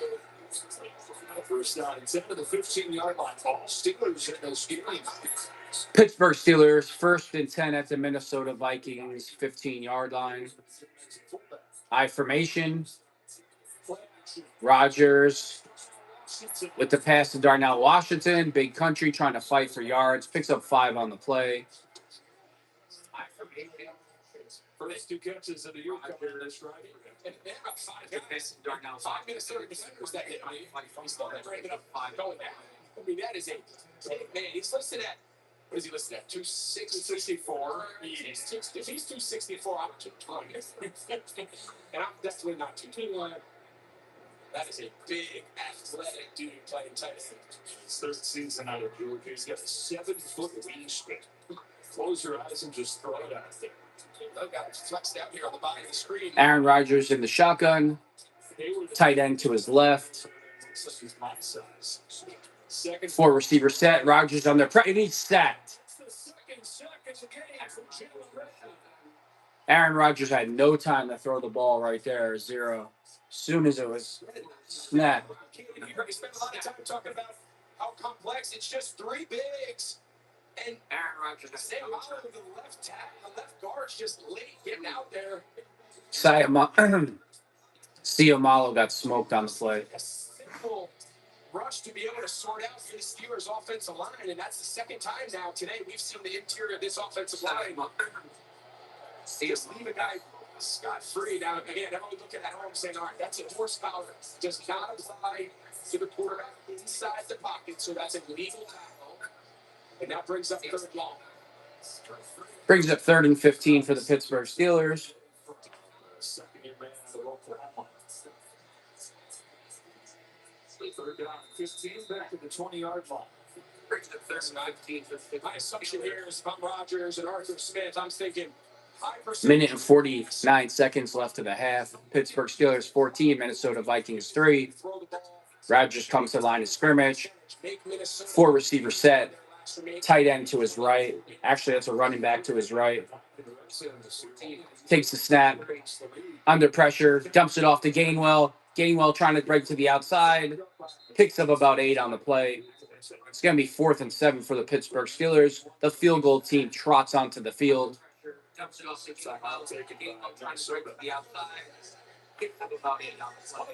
the Vikings, we're back at 30 seconds after this message from Gatorade.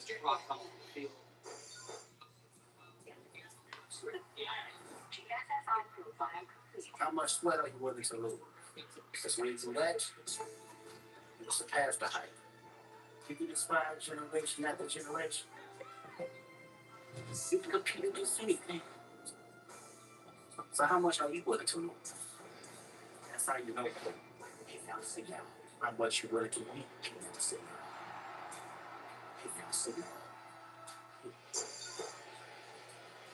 Chris Boswell has been automatic 13 makes in a row. Chris Boswell comes on for the Steelers to make the field goal. It's a 41-yard field goal. Actually, it's a 30-yard field goal attempt.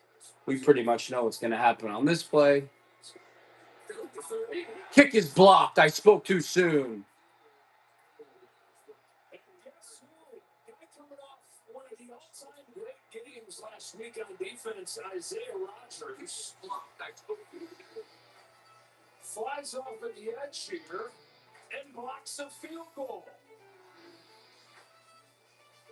Here we go. No, I heard him, Kev.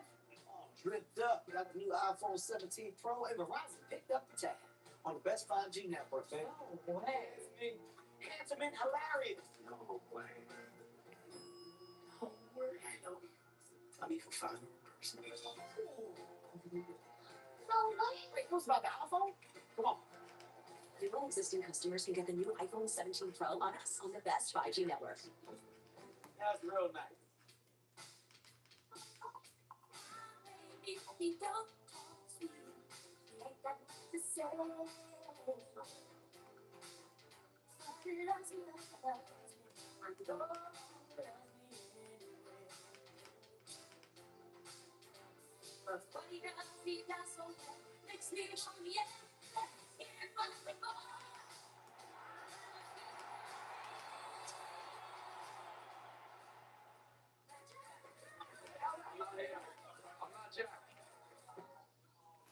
Because a car that doesn't make you feel recognized is a car that stops short of amazing.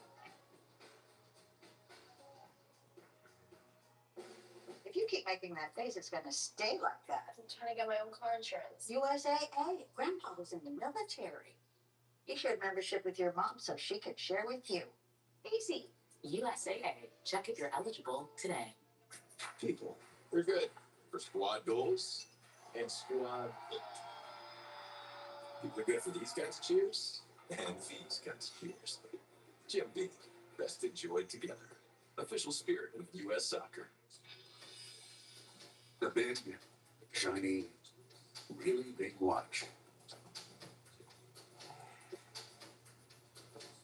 Classic corporate power move.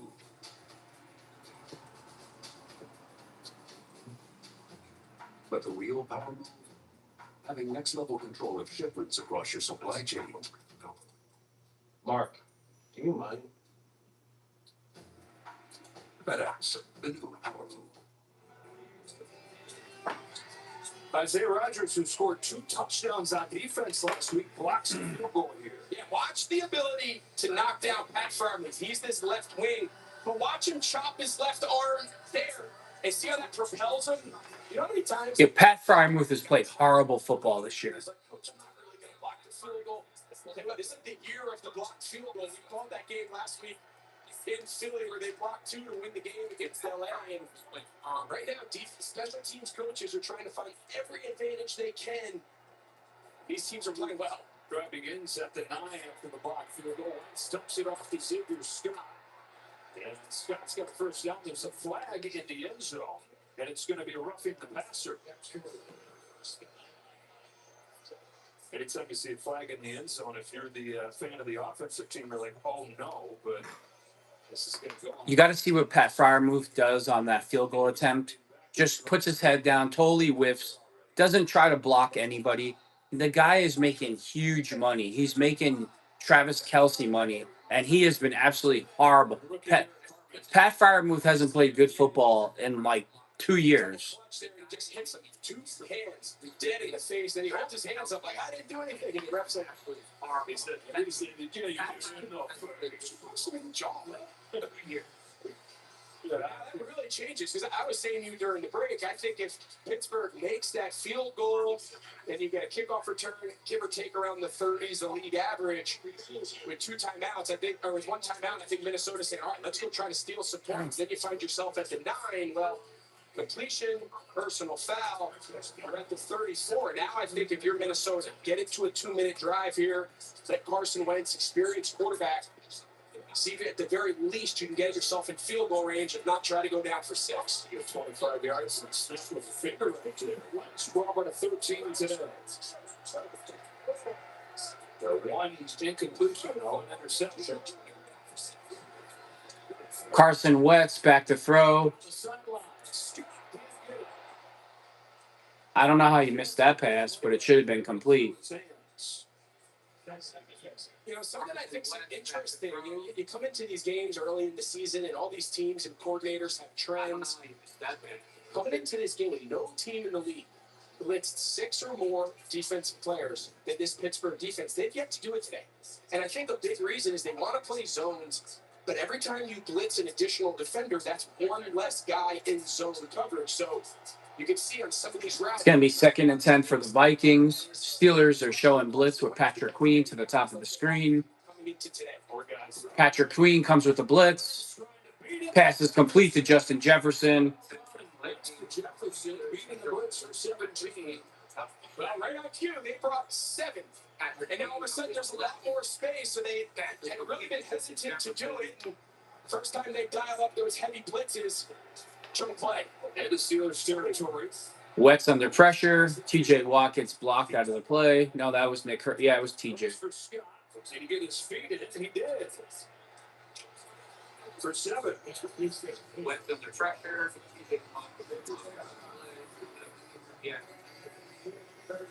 Yeah, so take a look here.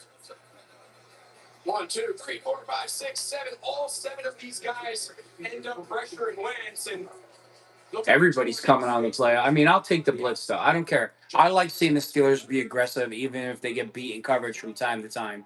They've been blitzing 7. His first half, how much the attention the officers drawn away from Jefferson is today. 12 catches the first 3 games. 2nd and 3 for the Vikings. Wentz in the shotgun. He's under pressure. He cuts. He steps up in the pocket. Pass is complete. He's wide open. Justin Jefferson. He slips on the grass. Gets to the 12. 30 minutes. Jefferson. 45 seconds. Still in the timeout. Jefferson claiming that he lost his footing there. Might have been a touchdown. Clock lines down to 35. Vikings trying to find Carson Wentz in the shotgun. Under pressure again, and he's sacked. He gets the ball off, though. 22 seconds left in the half. Pittsburgh Steelers 14. Minnesota Vikings 3. Back to this play by Wentz. Looked like he was going to get sacked. Turned it into a 30-yarder. Yeah, and we see this so often when they see it, when a defender sees a quarterback under trouble and it looks like he's going to scramble. Watch the defenders here all sit down. They all start coming down thinking he's going to break, and that's the extra time that you need for Justin Jefferson to uncover out the backside. Carson Wentz is a big, strong, athletic guy at the quarterback position, and his ability to run through that contact. And then you see Justin Jefferson, the next play, he's still thinking about, he thought he should have scored. Kind of got the Irish turf monster. He got hit by the turf monster, exactly right. 8 catches, 97 yards for Jefferson.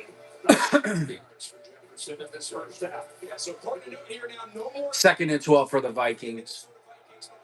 24 seconds left in the half. Carson Wentz in a shotgun. 2 receivers at the bottom. 1 receiver and a tight end to the top. 2nd and 12. Throws the ball. Pass falls incomplete. Now Wentz the man upset with himself. You got to get TJ Hawkinson back to what he was prior to that. years ago. Had his first touchdown last week. That was his first target today. Yeah, it's one of those, you come back in the huddle, and if you're Hawkinson, you're like, man, I got to catch that ball. And then I watched him come in, and Carson Wentz hit him on the chest. He's like, my bad, man. I got to put that ball on your front shoulder pad. That's one of those, though, you'd love to bail your quarterback out, make that catch, get out of bounds, and sit yourself up inside the 10. A different equation here. Third down with no time. Now they're starting everybody up here in the line. Steelers showing blitz. Carson Wentz under pressure.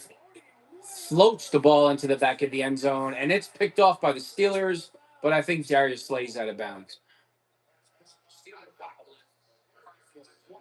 Brings up 4th and 12 for the Vikings. If that was his best decision, Darius Slay trying to do his best impression of Justin Jefferson, toe tapping on the sideline, clearly in the white, and when Wentz threw that, I think he thought he threw it a little bit further than he actually did. He's looking up there like, kind of got away with one there. Looked like one of those rugby plays where they hoist the guy up in the air. That's exactly what it looked like. 33-yarder coming here from Minnesota Vikings are attempting a field goal. 33-yard field goal attempt. Jalen Ramsey's offsides. Going to get him 5 yards closer. Like 48 points last week, only 3 today. Yeah, but watch Ramsey. They coach this. Watch the holder's hand. Watch the holder's hand. When it opens, that's typically when they snap it. So watch. Open. So they're telling him. Underneath to the kicker, number 5 defense. Flag our penalty, still 4th down. Yeah, so they're telling him, hey, he opens his hand. Just take the chance. We don't care about the 5 yards. If they're going on silent 1, you're going to try to go block it. Really nice job there by the Vikings. They had it on a 2 open hand count. Now it's a 28-yard field goal attempt. 16 seconds left in the half. So franchise record last week. Kick is up, and it is good. Pittsburgh Steelers 14, Minnesota Vikings 6. Block a field goal on one end and score a field goal on the other. 14-6. Vikings set to get the ball to begin the second half. Coming up, the Lexus halftime show. We got highlights from this first half. Miles Smith performs. Rich Isaac, Kurt Warner, Gerald McCoy, Steve Mariucci. Get us ready for a full day of NFL action. Just getting your day started in the States. We're midway through the day here in Dublin. This game, and we're going to be watching NFL football through the night. Let's set a record for how many Guinnesses we can try at different Irish pubs throughout the rest of this day as we watch NFL football. I love it. I'm going to say there are 10 million pints of Guinness consumed per day across the world. I respect it. I mean, I think we saw roughly 1 million of them just walking through the streets. Fair enough. I actually tried my first ever Guinness. And your thoughts? I felt like I had to just out of respect for the culture. Like I felt like I owed it to the city to just respect their ways. I wouldn't say I loved it. I drank it. You did it. I'm not sure if I'm dying for another one, but I respect the people that do. I know everybody was really curious about that. I know everybody was at home was very curious about my Guinness consumption.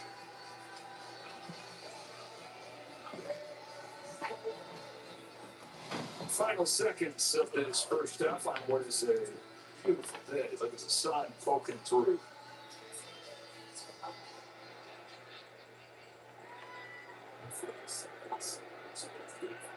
Number 2, it's given away. 24, 6 seconds. Be 6 seconds left in the half. We talked about the Steelers kind of being Ireland's team. Art Rooney, his great-grandparents emigrated from Ireland to Pittsburgh, and eventually, of course, he started the Steelers franchise. Dean Rooney was the ambassador to Ireland, and these teams played a game, the Steelers played a game here, a preseason game in 1997 against the Bears here at Croke Park. First NFL game, first official regular season NFL game in Ireland history today. What do you think? 65-35 Steelers Vikings in the crowd? Yeah, 60-30 and then 10 neutral. No doubt. And I say it's such a difference. I played in the London game back in 2019, and it was a very neutral crowd, just like general NFL football fans. This feels different. This feels much closer to a home Pittsburgh Steelers game, just walking around the city. That's the half. Pittsburgh Steelers 14, the Minnesota Vikings 6. One of these teams that moved to 3-1. The Lexus halftime is coming up next, right after these messages. Hosting friends for the next game? Just tell Siri. Text Sam. Don't forget the pizza.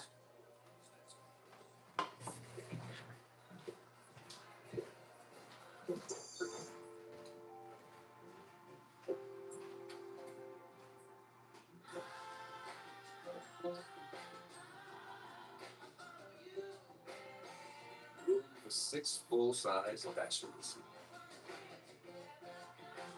The Lexus TX, three-row luxury.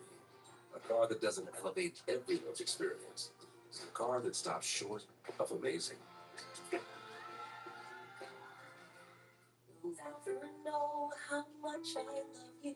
When you're gone, I just think of you. Dying. Mom, what? You could be on the street or get stuck in your mind. You could get kidnapped or it's perfectly fine. So you could try to practice magic and then sever your spine. There are a million ways inside my brain in which you could die at any given time. Mom. 360. No more creepy songs. Family proof your family with Life 360. This is where my love of the game was born. But they're taking that love even farther. Where end zones are wherever you run out of grass. And the score is not nearly as important as how you celebrate. We have to grow the game. They're taking it where it's never been. Where will you take it next? Protecting NFL players demands the most cutting-edge helmet technology. The NFL drives innovations through testing, data, and collaboration with helmet manufacturers, leading to last season having the lowest number of concussions on record. Before any helmet goes off, safety goes in.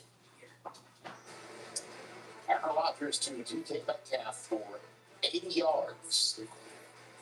And this was the longest play from scrimmage in the now 57th game history of the International Series in National Football League. The Steelers on top of the Vikings at halftime, 14-6. Welcome to the Lexus halftime show. Rich Eisen along with Joe McCoy, Steve Mary, Kurt Warner. We were talking in the pregame show about these two needing to connect 4 catches for 122 yards, and that score later at such pitch to conference. That's yeah. They got it to him early with some other quick throws that they would do it all year long, and then took advantage of that one mistake by Minnesota's defense. So hit the gap there, and then we know what he has the ability to do from there. Get him the football, and he's a big man that can run really, really fast. And, the 80-yarder, as you mentioned right there.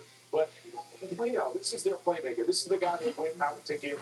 They've got to find a way to feed it to him. I love this right here, the back shoulder. Nobody throws it better than Aaron Rodgers. A couple quick throws down here in the red zone. But this was the plan coming in. You got to make a concerted effort to get it to your big playmaker, and they did that in the first half. And the last time Aaron Rodgers played against Brian Flores' defense, it was a tough day at the office. He threw 54 times, but he was sacked 3 times, threw 3 interceptions. Well, not today. He came out smoking because Aaron Rodgers completed his first 10 passes, and of course, a touchdown, 12-14 for 165 yards and a touchdown.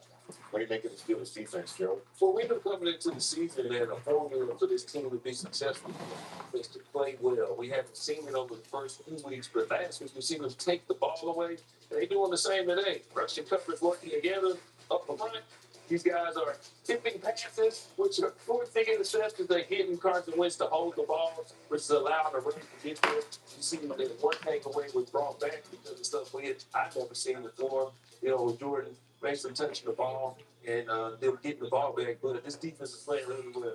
Yeah, and then, of course, Carson Wentz started off the game hot, too, completing his first 11 passes and driving down to the end zone. And then, of course, the field goal attempt with Isaiah Rodgers. Remember, he was the star from last week's game with a 5-6 and a fumble recovery.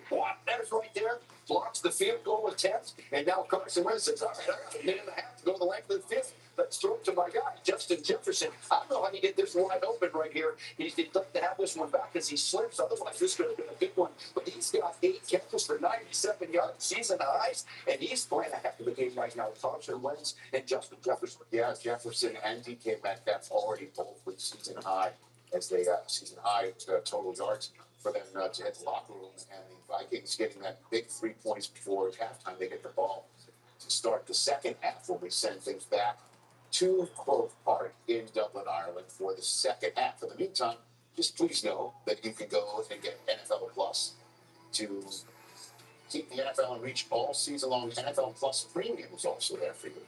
Get live local primetime games on mobile, NFL Red Zone, NFL Network, and more. Sign up today at plus.nfl.com/network. And last thing, I cannot stress this enough. Terms and conditions apply. Steve, you always look at me and you're like, do terms and conditions apply? And I say, yes, they do. Certainly, that's the gritty in Irish that you were looking for, Steve. There it is. The Lexus Halftime Show is presented by Lexus. A car that doesn't make you feel something is a car that stops short of amazing. Experience amazing at your Lexus dealer. Direct eye contact. Confident. Engaged. Kind of creepy. Happy Monday. It's an old-school power move. The real power move? Having smart tools that'll keep up with changing trade rules. Liz, we gotta get that Malaysian customs thing sorted. Figured it out with FedEx. It shipped. Anything else? FedEx. This is power move. Mint is still $15 a month for premium wireless. And if you haven't made the switch yet, here are 15 reasons why you should. 1, it's $15. 2, seriously, it's $15. Are you playing me off? That's what's happening, right? Okay. Yes, I'm on the right. GLP-1's helping lose 31 pounds. This is healthcare. This is growth. I'm Serena Williams, and I'm a real Grow member. Wake up! It's time to talk football! What a throw! What a catch! The beat has been released! I'm never coming down from this experience. You've been dreaming of this moment your whole life. It's all happening right here on Good Morning Football. I saw that play and we knew exactly what we had to do. 136 hours later, we had one giant Amon-Ra St. Brown cake. 4 continues later today on CBS and Fox, followed by Sunday Night Football as the Packers face the Cowboys on NBC. And Week 4 concludes with 2 games Monday night. Jets Dolphins on ESPN and Bengals Broncos on ABC. Stream games live on your mobile device with NFL Plus. This broadcast is copyrighted by NFL Productions for the private use of our audience. Any use of this broadcast or any pictures, descriptions, or accounts of the game without the consent of NFL Productions is prohibited. Back here on the Lexus Halftime Show, a friendly reminder, we'll be at halftime at this point next week of the Vikings' next game, which is also an international game. First team ever to play back-to-back international games in 2 different countries. And they're taking on the Browns, who are taking on the Lions later on today. But I, for more promotional items, the Vikings-Browns next week, NFL Network and NFL Plus. Later on today, Eagles and Bucks battle of 3-0. Ravens and Chiefs battle of teams trying to avoid the dreaded 1-3 start. Then tonight, Micah back in the Metroplex. What do you think of Jalen Hurts coming into this game and how we might fare later on? Well, yeah, and this is the one team that's really favored the problem. You don't see them lose to anybody but the Bucks. 1-4 against the Bucks. That's really what it's all about, is the pressure package of Todd Bowles. If there's one thing that Jalen hasn't been great at in his career, it's handling pressure. And they will give you a lot of different looks. They're going to bring everybody up to the line of scrimmage. Are they coming? Are they not coming? They can fool you. Right here, you see the shot on the outside for the curl out here, but confusion leads to throwaway here by Jalen Hurts. And this is what you're going to see over and over again. They are going to keep challenging him up front. Here it is, all out look. Are they coming? Are they not coming? Over to the right-hand side. Again, you see guys open. You see opportunities there. But that confusion up front has been something that has given him problems. He is going to have to answer those questions today. 3-0 versus 3-0. The 49ers at home against the Jaguars, the only other 3-0 team in the National Football Conference. And, of course, keep it right here if you wish. Once this is all over in Dublin, Ireland, we'll be back on the air to take you to the rest of the NFL Network slate on the day, as it goes every single Sunday. Live highlights and final NFL Game Day is there for you right here on NFL Network. And that's after the second half of this game and then after our post-game coverage of the game that's currently 14-6 in Dublin. Let's listen in on Miles Smith's halftime performance in Dublin.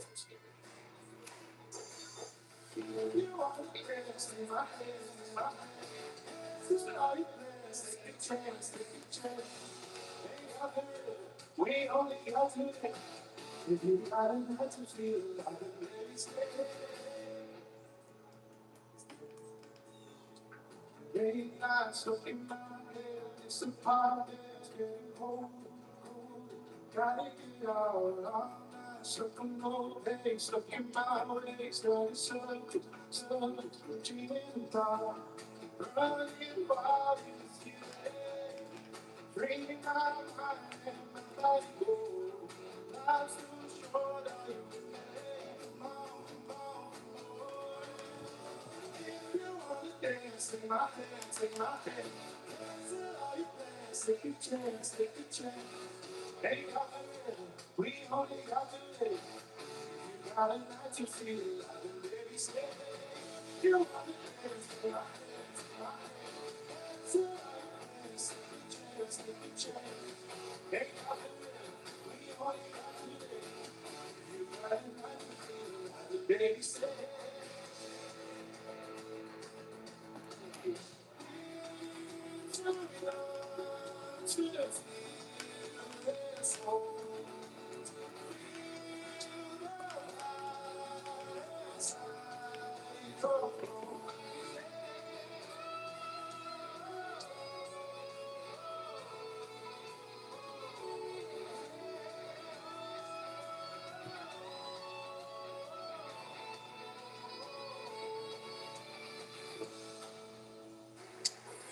Second half coming up. Talk about luck of the Irish. Rodgers fumbles, they got it back, but they got a field goal blocked. What craziness might happen in the second half? Thanks for watching the Lexus Halftime Show.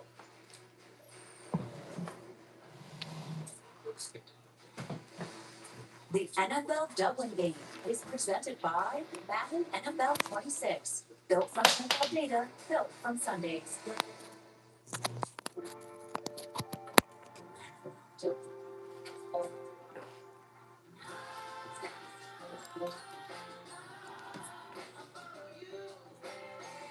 Room for 6 full-size bachelors.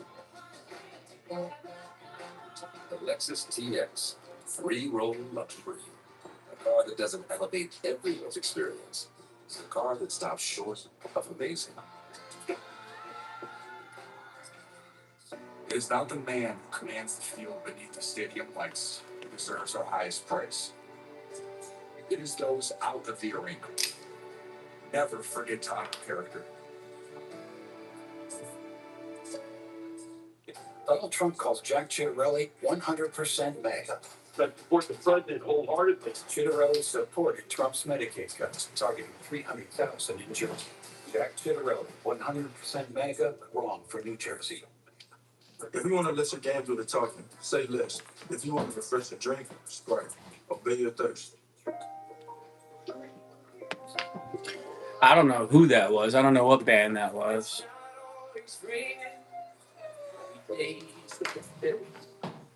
Every day. It's like this.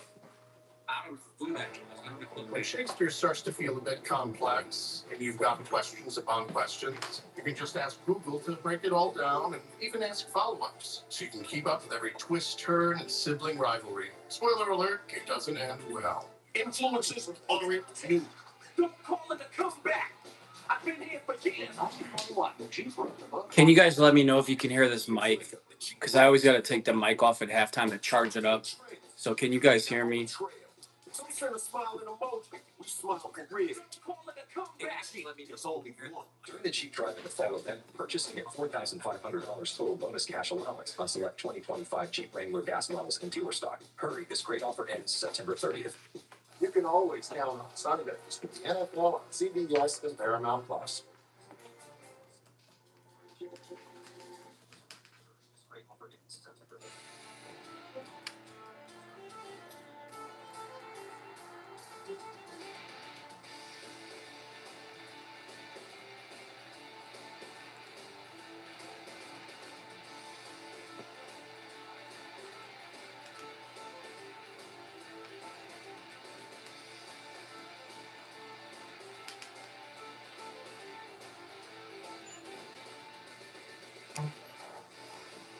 across today's game flow presented by Progressive as we welcome you back through the Ireland. 14-6, the Steelers in front. This is the NFL Doubling League presented by NFL 26. As we're rocking it back inside of your Steelers fan, you said they're thinking this looks a lot more like it offensively, right? Yeah, this is exactly what they imagined when they brought in Aaron Rodgers. You trade for DK Metcalf, and you think, hey, we're going to get some explosive plays. We've got one of the more dynamic receivers in the league. This is what they were kind of searching for through the first 3 weeks. They bring it into week 4 now. Yards after catch, moving him around the formation.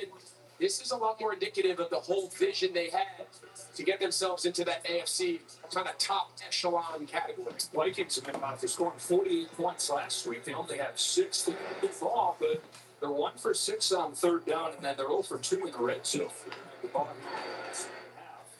Vikings return the kick to start the half. It's going to be first and 10 Minnesota Vikings at their own 32-yard line. Pittsburgh Steelers 14, Vikings 6.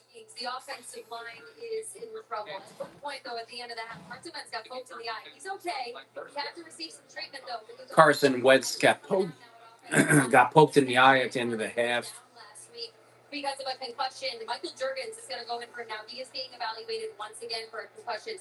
Where they are without their right guard, the rookie Donovan Jackson, and of course Brian O'Neill still has not put back in the game. This offensive line, they're waiting for it to get healthy. Anytime they get a guy back, it's like at least Handoff straight up the middle. It's going to pick up 2 yards on the play. It's going to bring up 2nd and 8 for the Minnesota Vikings.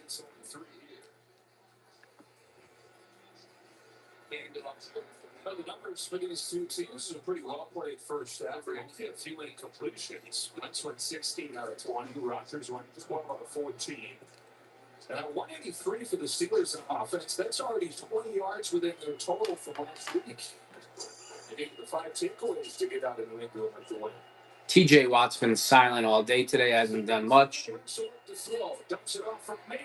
Nice play, Peyton Wilson. Tackle for a loss.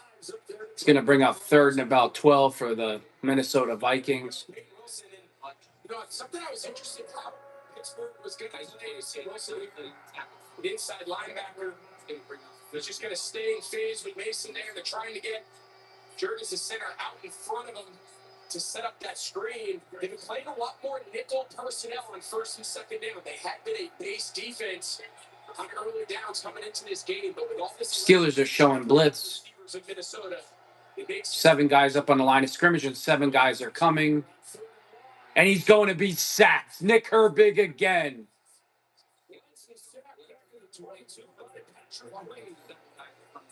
The other back there is well really simple Steelers throwing Wentz.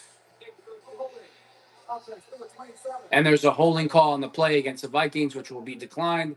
Brings up 4th and long for the Vikings. They will be kicking the football. You see Herbig, he starts here. He's going to end up being the late looter, and he kind of cleans it up. Patrick Queen kind of gets the initial pressure that moves him up in the pocket. That's where he forced that holding call by Jordan Mason. And the 3rd down struggles, you mentioned coming out of half, the 3rd down struggles all year have been an issue to this Vikings offense. Running spot. To the 30. This is Kelvin Austin. First scores and 80 dumps. Special teams back from Javier Thomas.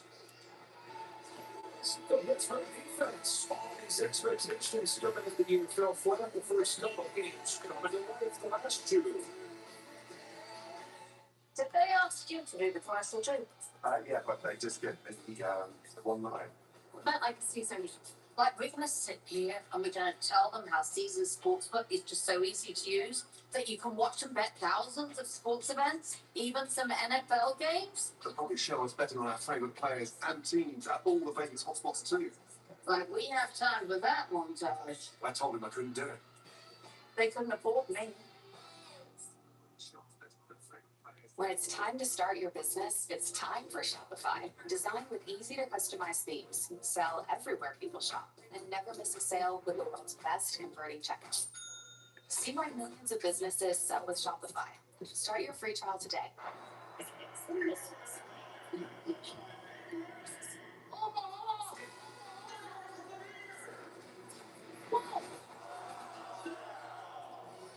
For Bud Light, official team sponsor of the NFL.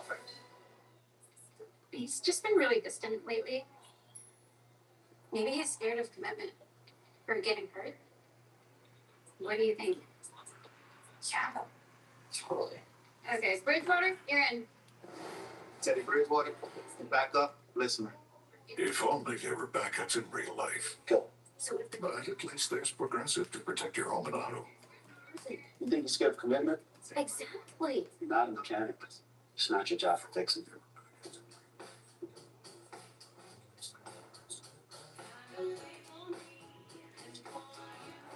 Powerful performance. Seamless technology. And refined luxury. Some things are just too important to miss out on. The GLE and GLE Coupe from Mercedes-Benz.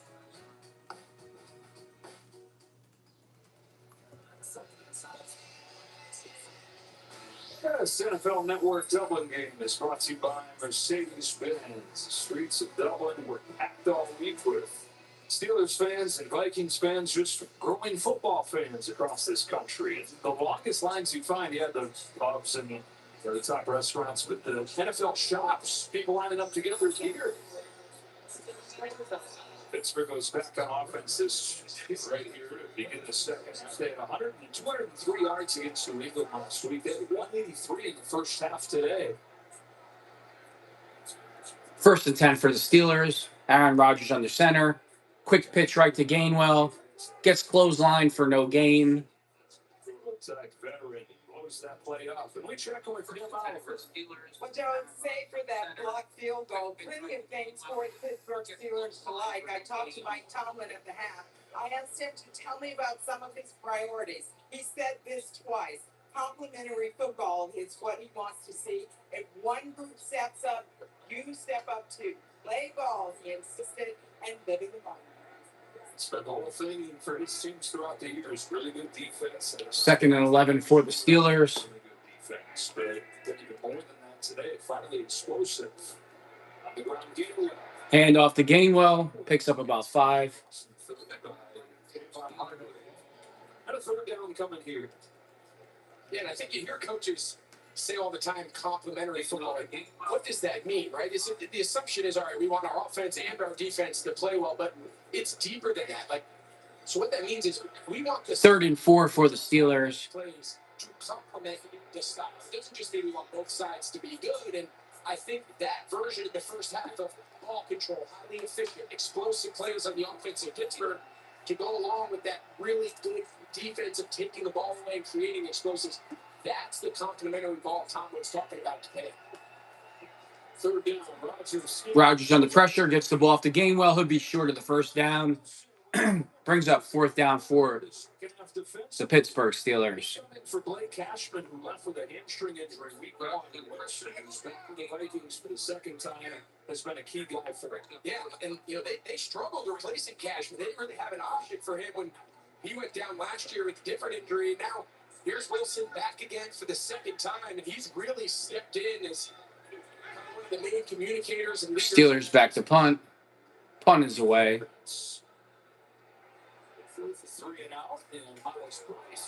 Miles Price gets hammered by Ben Scourneck. He does the gritty after the Irish dance after the tackle. Yeah, I think it's not going to be on Strong. I think he was blocked in the back into the return. Because they threw a late flag there. Because they called it. He's got strong flags all over the place today. He had that dive earlier to get the penalty on Byron Murphy. Here gets blocked in the back by Jay Ward. Yeah, clearly it gets blocked in the back. Illegal block to the guy, receiving team, number 24. 10-yard penalty. It's 1st down. Timeout. Makes bad worse right there. Moves the ball back inside the 10. The Emerald Isle, Ireland. What a place this is. Hosting an NFL game for the first time. Sarah Benzino, Brandon Foley, Jablonski Auto Body, LLC. What'd she call Harper? Oh, you need Jablonski Auto Body, LLC.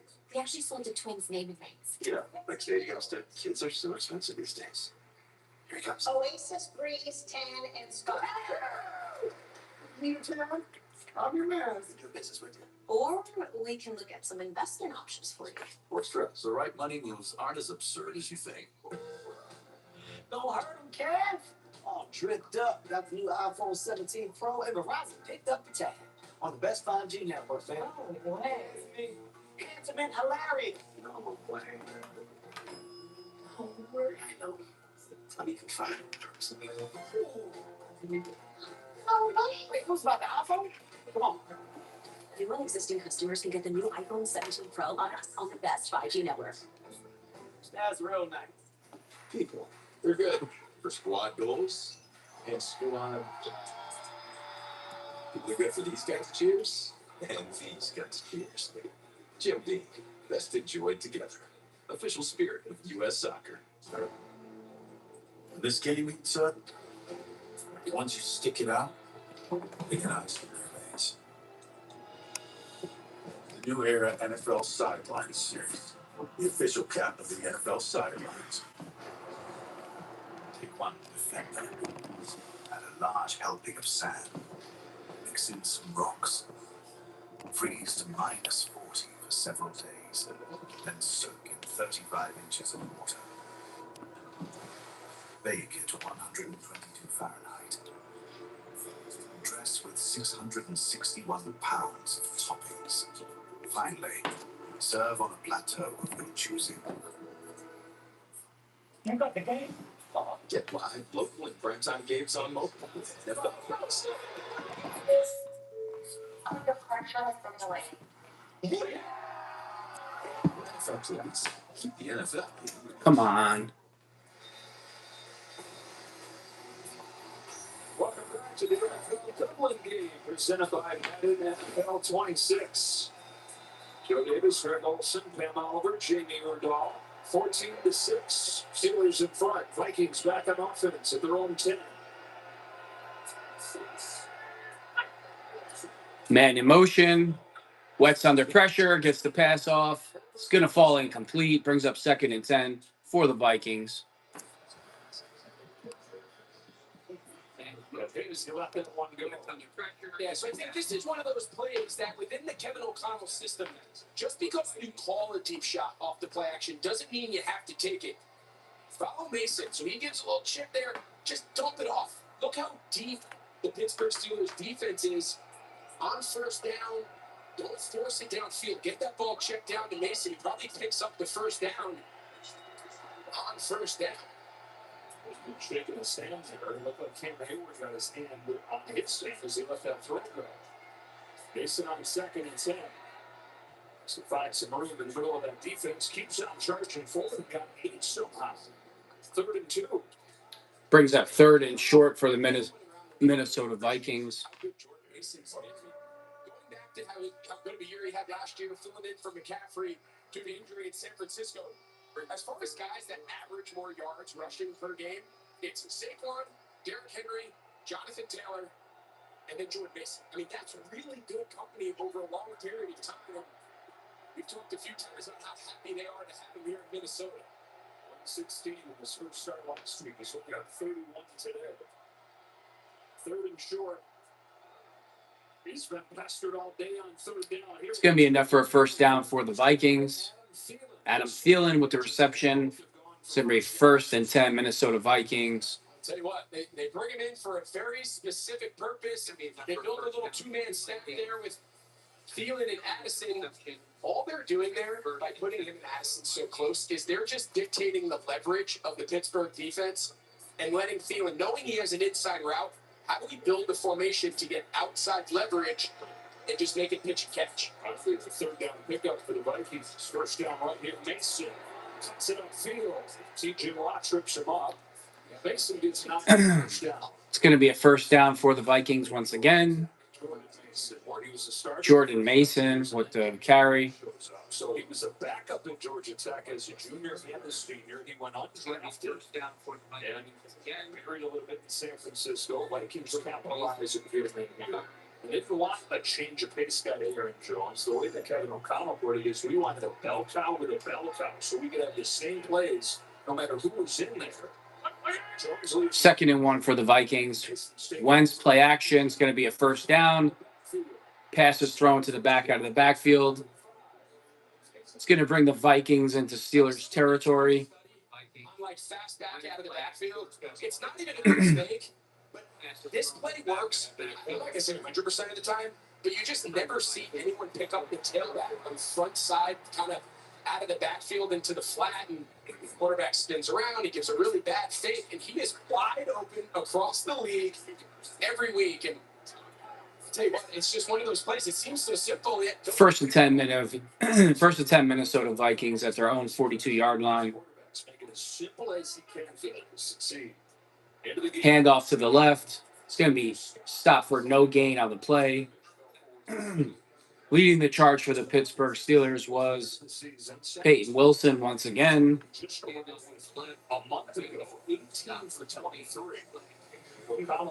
Brings up 2nd and 8 for the Vikings.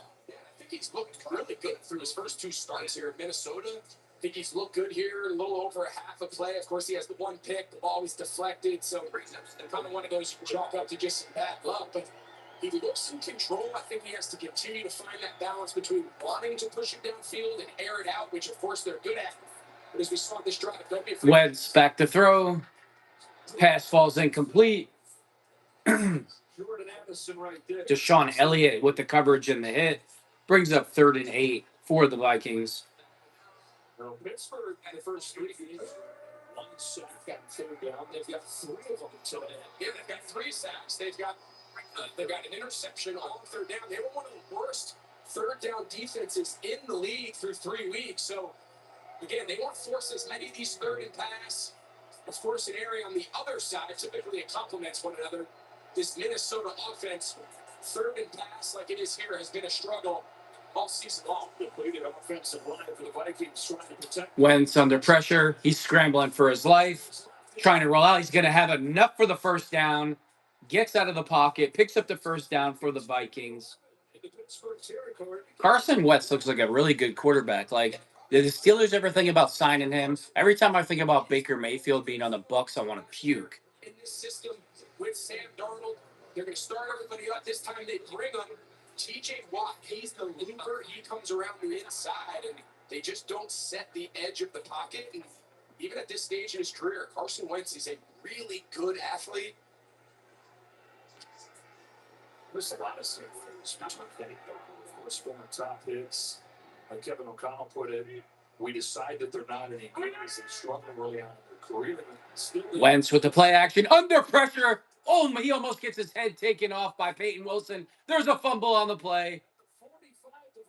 Wow, I don't know what just happened there. Peyton Wilson comes in untouched for the sack, almost takes his head off. There's a fumble on the play. Watch, they're going to bring backside free safety to the open side. Deshaun Elliott, we saw him have to pick earlier. Great job there by Mason picking him up, and then it just turns into a mess in the pocket. Again, the 2nd time now in the last couple of series, you've seen. I'll take this aggression all day. I don't care if they get burned sometimes, blitzing all the time. I'll take this aggression all day long to getting the ball ran down our throats. Fake the draw, sets up. Keanu Benton and TJ Watt combined for a sack. 4 sacks today for the Steelers. Pittsburgh Steelers have 4 sacks on the day. Exactly sure what they're doing here on the backside. They leave Watt and Benton both unblocked. Remember, School 67, he's in there now at right tackle. Brian O'Neill, the starting tackle, went out early after getting injured on field goal team. And I promise you, the play design on play action is not to leave both defensive linemen front side unblocked. That's a major. 3rd and 16 for the Vikings. Carson Wentz picked off TJ Watt.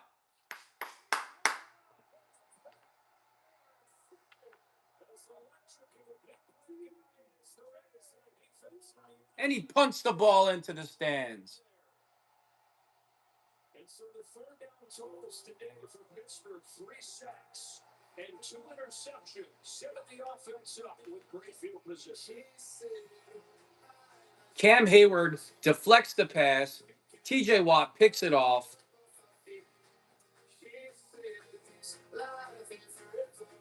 Compliments of the chef. Oh, he was so glad that he had emergency roadside service with Geico. And since they saved his bacon, he presents to you a bacon tough flambe. With that, mate, look, I don't need special treatment. I'm just happy that he's happy. You're too humble, Mr. Gecko. Which is why we also present to you, I don't need special treatment, run-of-the-mill grilled cheese. Now we're talking. Yes, we are. Get more savings in service. Get more with Geico. I live in Moscow, Scotland. And I'm a huge Texans fan. It's all about Scottish pride. Now they're about pride in my favourite team. If you want to let your game do the talking, say less. If you want a refreshing drink, Sprite. Obey your thirst. 2 trees are regrown for every tree used. Charmin. When you're researching for a paper on Fitzgerald and every answer leads to another question, you can just ask Google to help take you into the mind of the author, where you can search for answers until you leave no stone unturned. And then get to writing. Americans, we can do anything we want, except one thing. We just can't stop being American. So get out there, take your swing, rev your engines and let freedom ring, and never, ever, ever stop being American. Nothing stops America, and nothing stops Ram. During the Ram Drive in the fall event, get 10% below MSRP, plus $2,000 bonus cash on select 2025 Ram 1500 models in dealer inventory, or get 0% financing for 72 months. This is a meal. The melty ciabatta dippers, so delicious, they have you dipping in sink meal. Way. The fan favorite ciabatta dippers are back. It just feels good at Panera. A successful shindig doesn't happen by accident. Walmart Plus members get free delivery on more than just groceries. So I can order a Gouda and a good time! Become a member who knows better with Walmart Plus.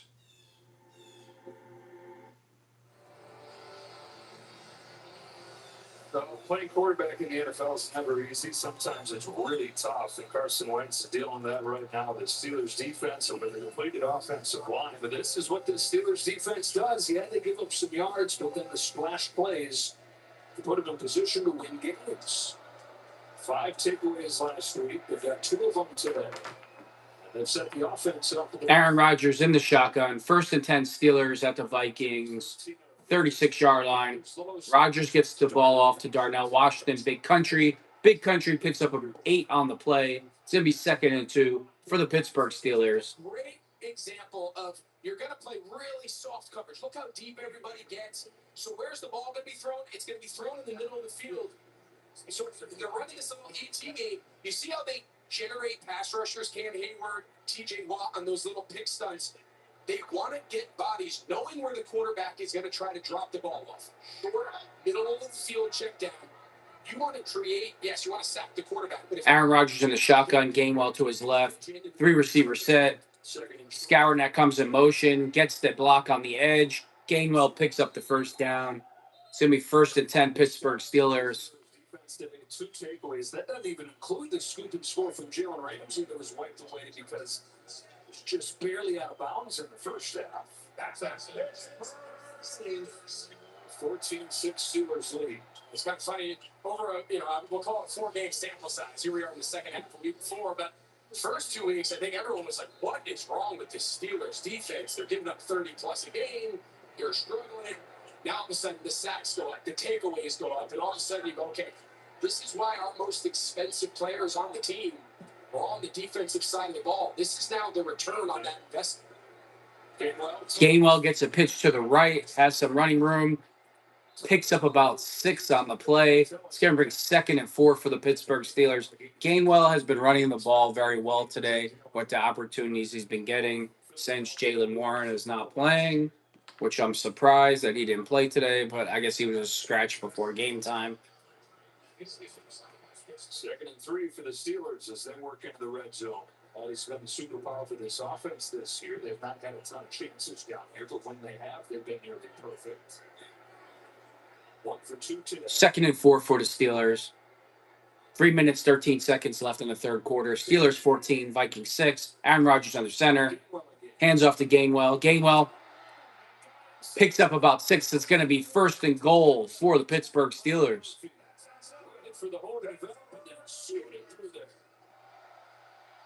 And bringing an extra lineman there, Spencer Anderson. He's lined up at tight end here off to the left side. They got 3 big bodies there. Broderick Jones. Man, the game plan for the Pittsburgh Steelers today has been excellent. I'm really surprised. First and goal, Steelers. They got the jumbo package on the field. Hand off to Gainwell. Touchdown, Steelers. Jumbo package comes through for the Pittsburgh Steelers. The Steelers take advantage of the short field. And nice job. Nice play design there. He keeps Spencer Anderson. He reported eligible again.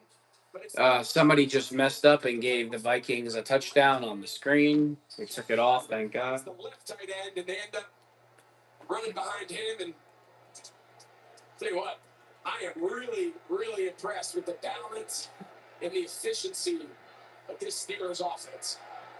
Kick is up, and it is good. Brings the score to Pittsburgh Steelers 21, Minnesota Vikings 6. I'm really surprised by the Pittsburgh Steelers play today. I thought they were going to get absolutely manhandled in Ireland. I thought the trip was going to be a disaster. I have been totally wrong 1,000%. This is the best I've seen the Pittsburgh Steelers look in a very, very long time as far as game planning for the game. I'm really surprised what's going on here today.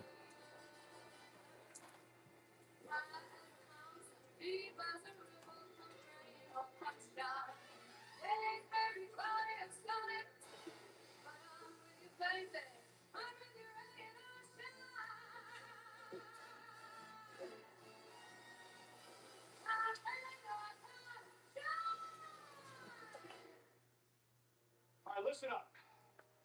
This is where it all begins. Champions aren't made under the bright lights. They're won on hot, humid days. You want glory? You gotta go all in.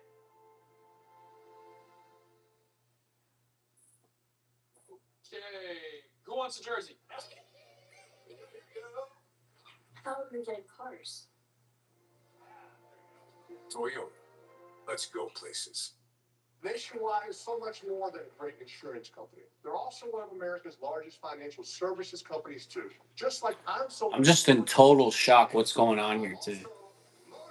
How could you just get this much better from a week ago when you couldn't do anything on offense, like nothing against an inferior New England Patriots team today? And you come out today and you look like you have all the answers, throwing the ball, running the ball, defensively. I don't understand how your play can just elevate so much over 2 weeks. And what will happen next? We have a bye. And usually the Steelers on a short week are coming out of a bye, don't play well.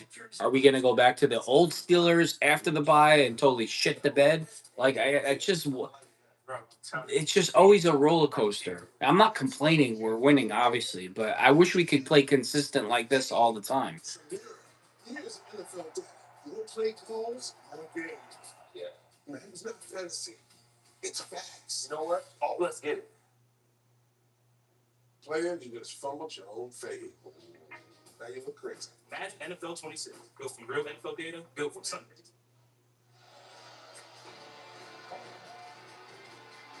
Back here in Melbourne, and Croke Park opened in 1884. The most concerts, the most Gaelic football, college football, hurling, the sport on the grass, the coolest sport I've ever seen. The stadium kind of reminds me of the Washington Huskies, like the open view of the stadium. Vikings take the kick return. It could spell trouble for the Steelers. He's in the Pittsburgh Steelers territory. There's a flag on the play, though. Flags continue to be killers for the Vikings. It will be on the Minnesota Vikings. Holding on the Vikings. The kick return is coming back. Size Vikings offense down 2 touchdowns, down 3 offensive linemen, trying to come back against a Pittsburgh defense that's feeling it. Yeah, take a look here. They called it on 58. It was clearly on 37. Maybe Thomas just grabs him there. See him here in the left part of your screen. I don't know about that. It just seems inevitable.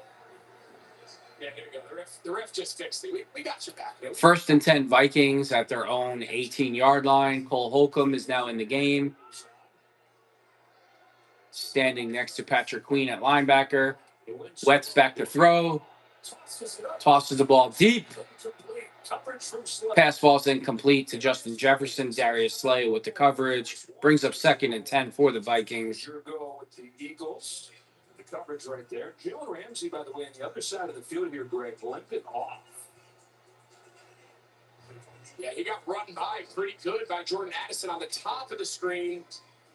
Carson Wentz decided to go to the bottom of the screen and throw it up there for Justin. Jalen Ramsey's hamstring's been hurt since the first play of the game when he intercepted the ball. Or not intercepted, when he picked up the fumble return for a touchdown, excuse me. 2nd and 10 for the Vikings. Wentz, hands off straight up the middle. Just the yard. 3rd and 9. Going to bring up 3rd and 9 for the Minnesota Vikings. Yeah, let's go back and take a look at that first down shot he threw to Justin Jefferson on the right side. Here's at the top. This is Addison giving him a little bit of a double move, and he runs right by him. And then you see that's like pretty clear. I hate to speculate injuries, but the body language and immediately pulling up, holding the back of his left leg. Let's hope for the best for Jalen Ramsey. The Vikings just 3 out of 10 on 3rd and 9 for the Vikings. Wentz in the shotgun. 4 receiver set. Back in the backfield. He's under pressure and he's sacked. Keanu Benton is going crazy today.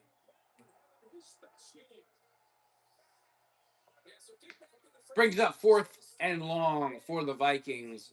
The punt team trots onto the field. At the highest rate, here they go. They're bringing 6 again.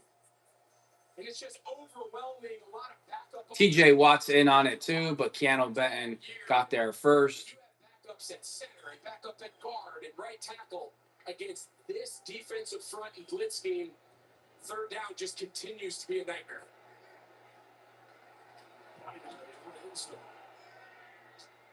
Right, sends it away to Calvin Austin. Calvin Austin with the punt return. He's trying to get to the sideline. He's at the 50. Pushed out of bounds at the Vikings' 48-yard line. Well, that could explain the defensive surge. You just heard Greg Olsen say a lot of the Minnesota Vikings starting offensive line is not playing.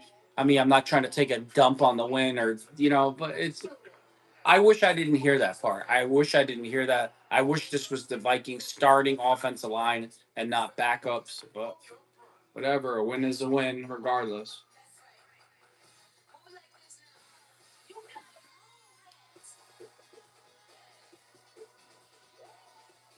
Big time, best time, all the time.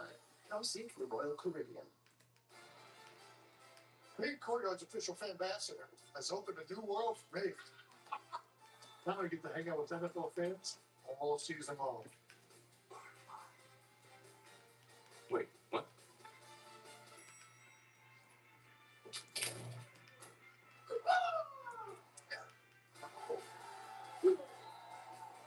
See you on game day.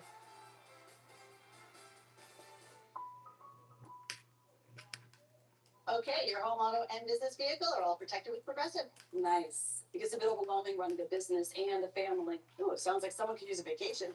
A what? A vacation. Like taking a break from the stresses of life and work. Oh, like when I'm logging everyone's hours so I get to sit for a while. No. Oh, like when I'm making a delivery in my van and a song comes on that I like. No. So like when I take my work van to the car wash and it's all fine in that tunnel for like 5 minutes. No, it's like when you go away and you take pictures and I don't know, I've never been on one either. James, famously smooth whiskey and famously big fat. Big mosaic. With the one of us, even when he shows up uninvited, is never empty-handed. See, he's nearly as smooth as our whiskey. Must be James. Says something. More than just the flag. Just rings. Chase gold. Chase me. NFL flag. Chase something. Brook Park, 1884, this place opened. Mostly soccer and Gaelic football. First hosted a football game in 1946 when American soldiers played the game here after finishing serving in World War II. A lot of great concerts have been hosted here just within the last year plus. AC/DC, Springsteen, Coldplay, Oasis this summer. 74,512 is officially a sellout. The first NFL game in Ireland. Joe, Greg, and Jamie. 21-16. Steelers 2-1, but kind of an uninspiring 2-1, playing their probably most well-rounded game here today. Aaron Rodgers on the center. This is the rookie. Caleb Johnson gets a toss right. Picks up 8 on the play. It's going to be 2nd and short for the Pittsburgh Steelers. Clock is running. The half is about to end. Pittsburgh Steelers 21, Minnesota Vikings 6. Spencer Anderson, he's reporting as eligible alongside Darnell Washington. That's 2 big guys right at the end of the line, using them both as tight end type bodies. And you got the lead now going into the 4th quarter. Expect them to just continue to run right at this Vikings front. Steelers trying to get their first win ever overseas. 2-touchdown lead with the ball to the 4th.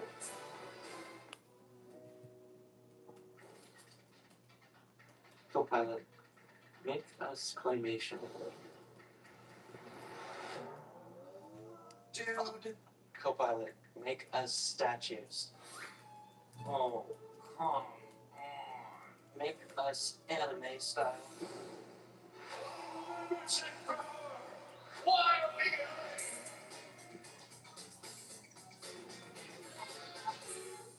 Lowe's knows tackling projects now mean you can football Sunday. We need a new fridge. This one has craft ice on demand. More ice than me? 4 kinds of ice, actually. Gonna need a bigger bucket. Like this one? Do you always have 2 bucket chains? I do. It takes 25 minutes for a grown man to decorate his own face. It only takes a minute to make a plan. Take a minute, make a plan, never drive impaired. After the Vikings and Steelers wrap up in Douglas, they did better out. They got it first. I would do recap the game and preview the rest of Sunday's slate. This is why people love NFL Game Day Final.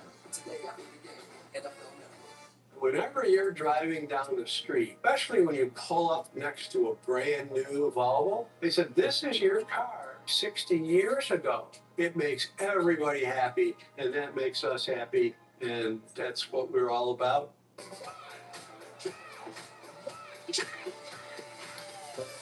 If the Pittsburgh Steelers go into the bye week 3-1, and then coming out of the bye week they play the Cleveland Browns, I'm cool with that. I mean, this is in a lot better position that we've been in a long time.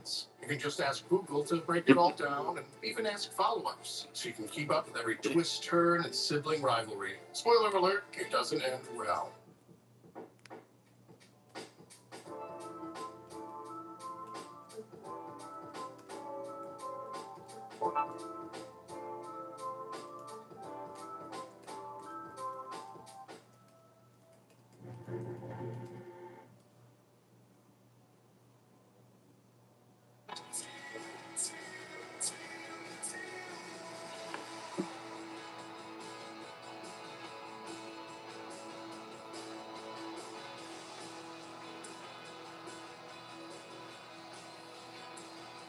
Begin the 4th quarter here in Dublin, 21-6. The Steelers in front with a touchdown in all 3 quarters. Position here as the 4th begins with the 2nd and short at the Minnesota 37.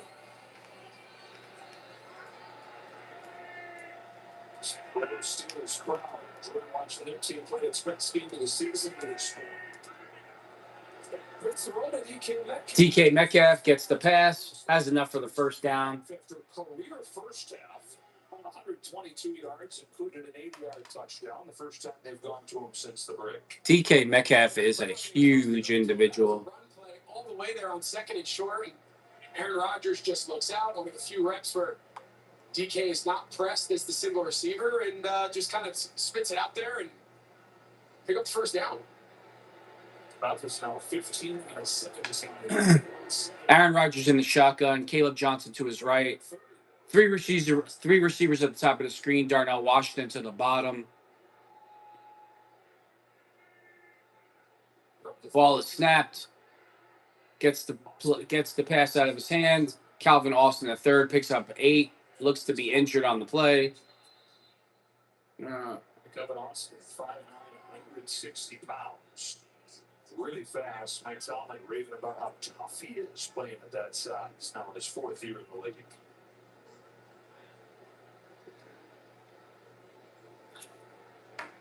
As they take a look at Austin, we'll take a break.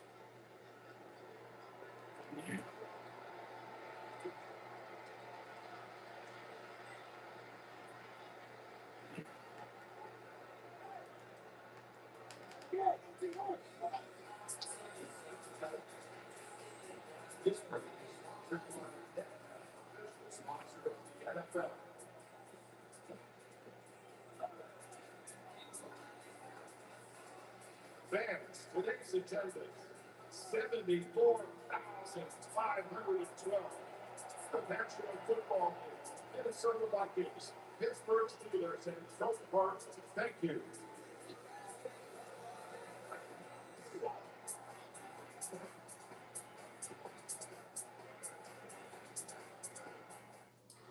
So how did these three end up in this Vegas speakeasy with a story no one will believe?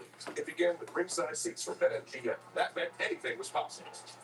Like chatting with this guy, not that guy, this guy, another guy who gave them a password. They're led down here, through here, and along here. Oh, not here. And helped them open this door. Actually, a bookcase with a hostess named Jules and an epic spot. Make it a night where anything can happen. BetMGM. Make it legendary. And because she's a member, I now pronounce you eligible for USAA. USAA may now insure the groom. I just love it. True love and great service come together. USAA. See if you're eligible today. Whoa. We upgraded our TV at Best Buy, and now they feel like they're... NFL players arriving on game day? Well, the picture detail is seriously pro level. Is that my purse? Get great deals on a large assortment of TVs at Best Buy, official sponsor of the NFL. What else did we think of the book? Guys, it's Sunday. And on Sunday, we should only be thinking about one thing. Football and queso sliders. It beats the pants off the book club. I call it Sliders Sunday. Football and queso wine. Nothing like it. Are you Eli Manning? Hey, Marty, I got us what's known as a luxury box. These babies don't come cheap. Yeah, sure. Who needs to see the game? What sport is this? Oh, hot dogs. What are your specials? Hot dogs. Oh, 2 for you. 2 buy for us. I'd love to, because I earn unlimited 2% cash rewards with my Wells Fargo Active Cash. It's only 12 o'clock, and it feels like it's 4 o'clock because of this stupid game time, 9:30 game. I don't like these international games at all. It's not fair to the fans in America who follow the team and, their hard-earned money to watch the Steelers, and then they take a home game away from us, and put it overseas. I'm not crazy about any international games. I don't care where they're played. I just don't like them. It's bullshit. Famously big fan. Big Jose. Big one of us. Even when he shows up uninvited. Isn't that for empty-handed? You see, that's nearly as smooth as our whiskey. Must be gins.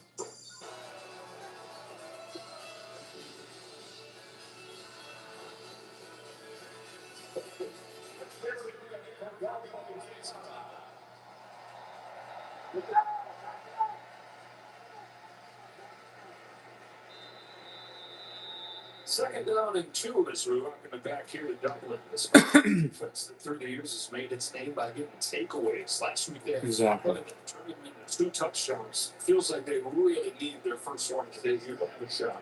And we came in talking about no 2 teams thrive off the defensive takeaways, the splash plays. We've seen Pittsburgh defense come through now a couple times. And exactly right. 2nd and 2 for the Pittsburgh Steelers. Aaron Rodgers in the shotgun, trips receivers to the right, back to his left. Vikings are showing blitz. 2 seconds left on the play clock. Handoff to Caleb Johnson again. Has enough for the first down. Picks up about 4 or 5 on the play. The O-line playing its best game this season. Yeah, I think in the first couple of weeks, I think some savings around this offensive line and how are we going to get them better and how do they protect Rodgers a little bit better and push the ball downfield. But I tell you what, they've invested heavily in the group. Roger Jones last year, 2 years ago, first round pick. Troy Watino, Tweet last year was a first round pick. Mason McCormick's at Frazier. I mean, 4 draft picks in the last couple of drafts. They're young and talented. They just need to keep playing together. Last year was the first round pick.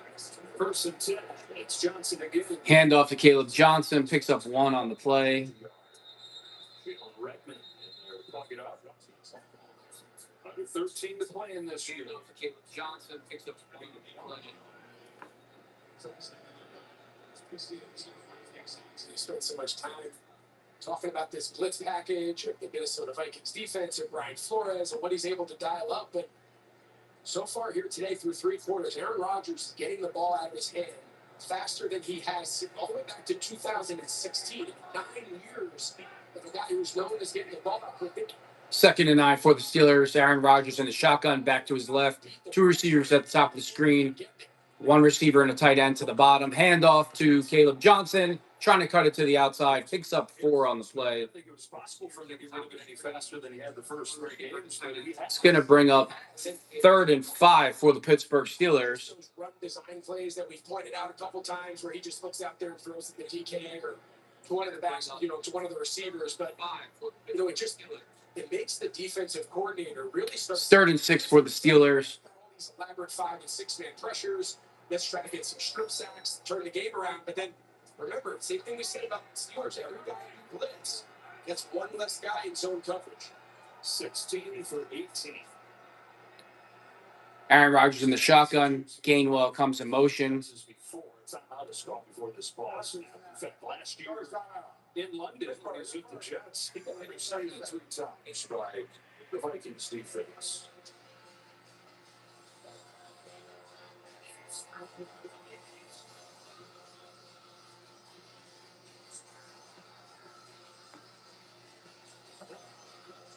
So 3rd down and 6 coming up here for the Steelers.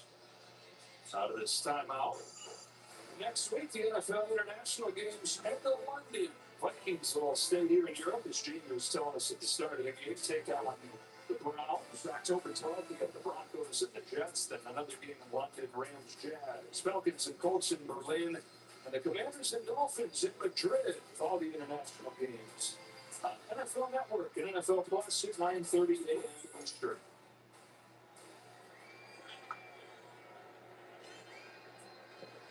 Aaron Rodgers in the shotgun. Gainwell to his left. 2 receivers at the top of the screen. 1 to the bottom. Aaron Rodgers looking to his left. Pass falls incomplete. It's going to bring up 4th down for the Pittsburgh Steelers. Field goal team trots onto the field. Doesn't get the takeaway. They get a stop, force a field goal there, but it's going to be an uphill climb in this 4th for an offense that hadn't really done anything, did it? Yeah, so it starts there. Good forcing the field goal, but at some point, this Vikings offense needs to get rolling, right? They've got to get Carson Wentz protected first and foremost. It's right now a feeding frenzy for this front of the Steelers. They're going to continue to pressure him. 33-yard field goal for Chris Boswell. The kick is up, and it is good. Pittsburgh Steelers 24, Minnesota Vikings 6.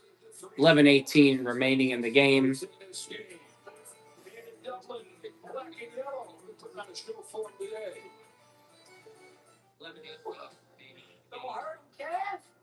Dripped up. Got the new iPhone 17 Pro and Verizon picked up the tab on the best 5G network, fam. Oh, wow. Handsome and hilarious. No way. No way. I know. I'm even fine in person. No way. Wait, what's about the iPhone? Come on. New and existing customers can get the new iPhone 17 Pro on us on the best 5G network. That's real nice.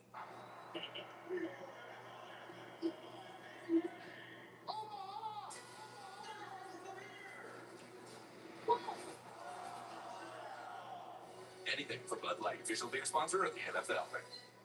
Rated everywhere. Yo, that's big. The game guy's looking like cheat code. That's no cheat code, baby. That's a mirror. It is an NFL thing. You play calls. Okay. You know what? Oh, let's get it. You fumbled your own thing. Madden NFL 26 is built from Sunday.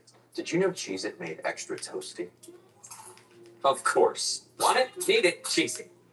Wawa's newest meal deal is here. Any sandwich, small fountain drink, and hers chips. Just $6. With Visa's fraud protection, you don't pay for what you don't buy. What you gonna do now?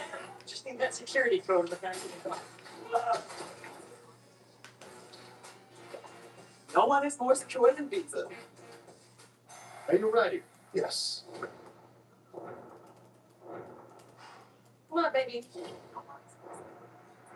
I know the done.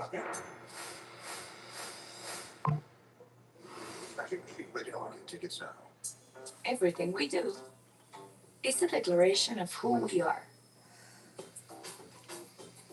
Here, we get inspired to make every day a day to remember. Method transforms you.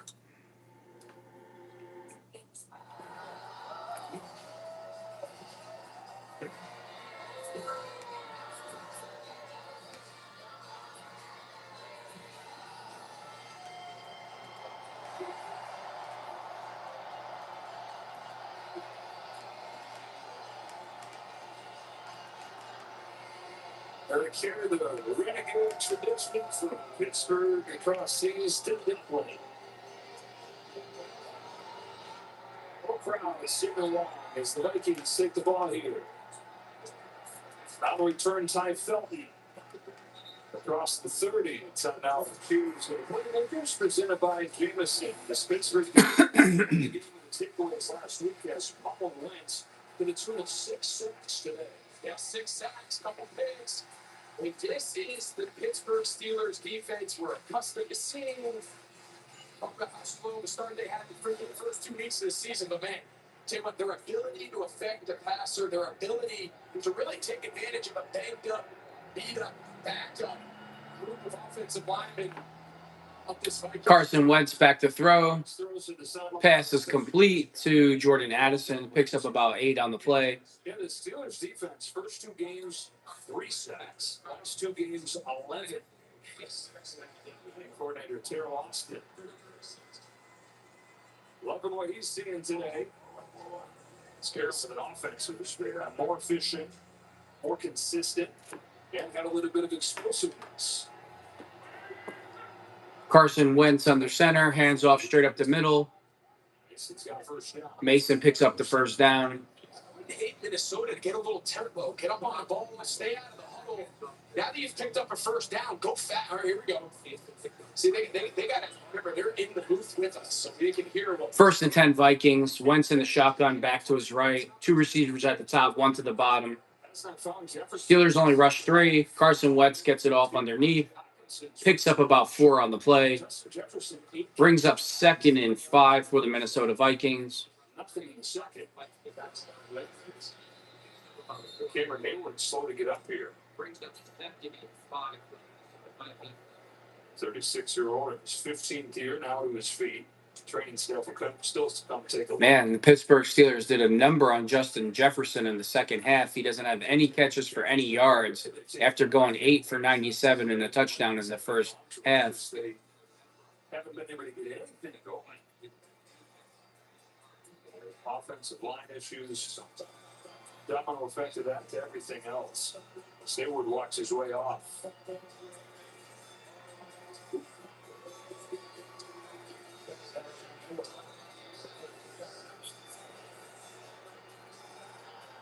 Ten minutes to go in this one. 9 minutes, 9 minutes, 55 seconds left in the game. There's 2 games in Europe. Probably going to be Wentz for both of those. And I think you're going to have an interesting decision coming back, assuming that McCarthy's ready to play, because you got to face the Eagles after returning home. There's Jefferson, his first catch of the half. Jefferson makes the reception, 18 yards on the play for a first down. Keep going fast. Just anything you can do. And the other thing it does with how bad they've been struggling pass protecting with this beat-up offensive line, Anytime you get on the ball and you go with some urgency and some tempo, defensive coordinators tend to play a little bit more base. They don't get the pass rushers and the different personnel groupings on the field to attack the quarterback. Carson Wentz play action. He's under a lot of pressure. He looks to be hurt. He was hit by Deshaun Elliott and Nick Herbig. Trying to catch him at the running back screen. You brought up a great point there. I think the conversation around Minnesota after last week was easy, right? You win by 1 million. Defense is scoring touchdowns. Carson Wentz just has to go in and operate and run this system and play with the lead. It was easy coming into week 4, but the question was always going to be, Carson Wentz continues to play well and they win. Do they turn it back over to J.J. McCarthy? After a game where at this point you've only managed to kick a couple field goals, you start asking yourself, now that conversation becomes a lot louder around that Vikings organization. I don't know. 2nd and 10, Wentz scans and finds Hawkinson. Hawkinson has enough for the first down.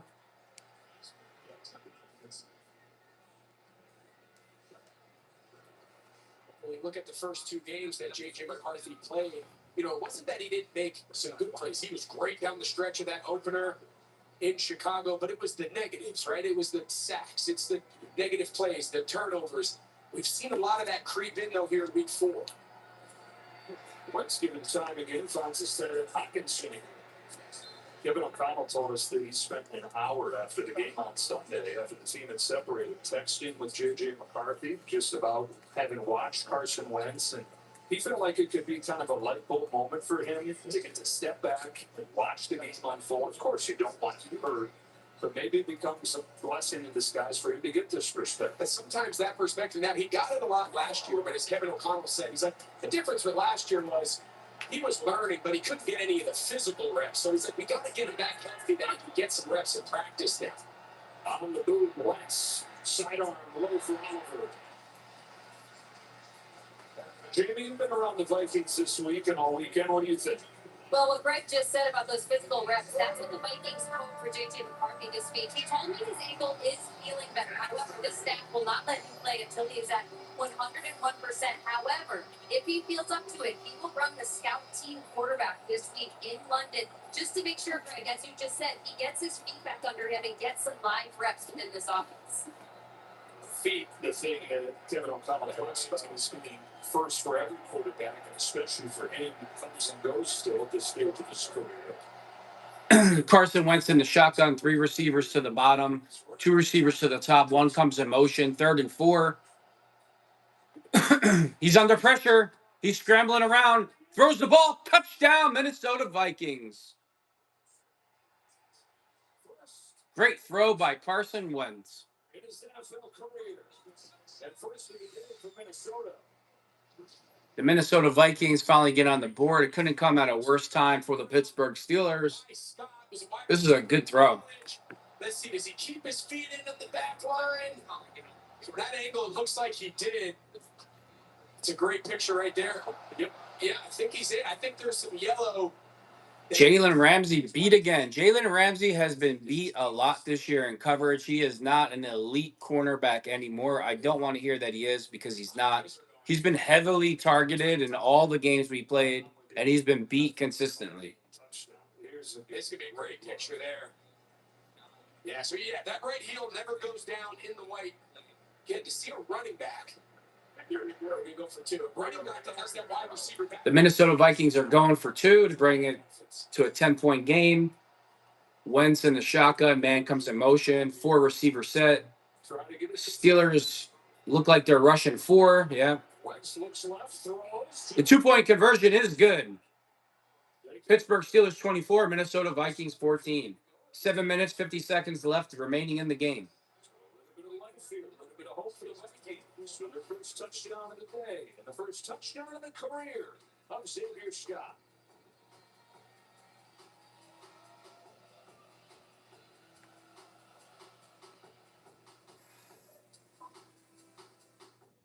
Dad, this guy says that we act like Gillette Labs is some miracle, but it's just another razor?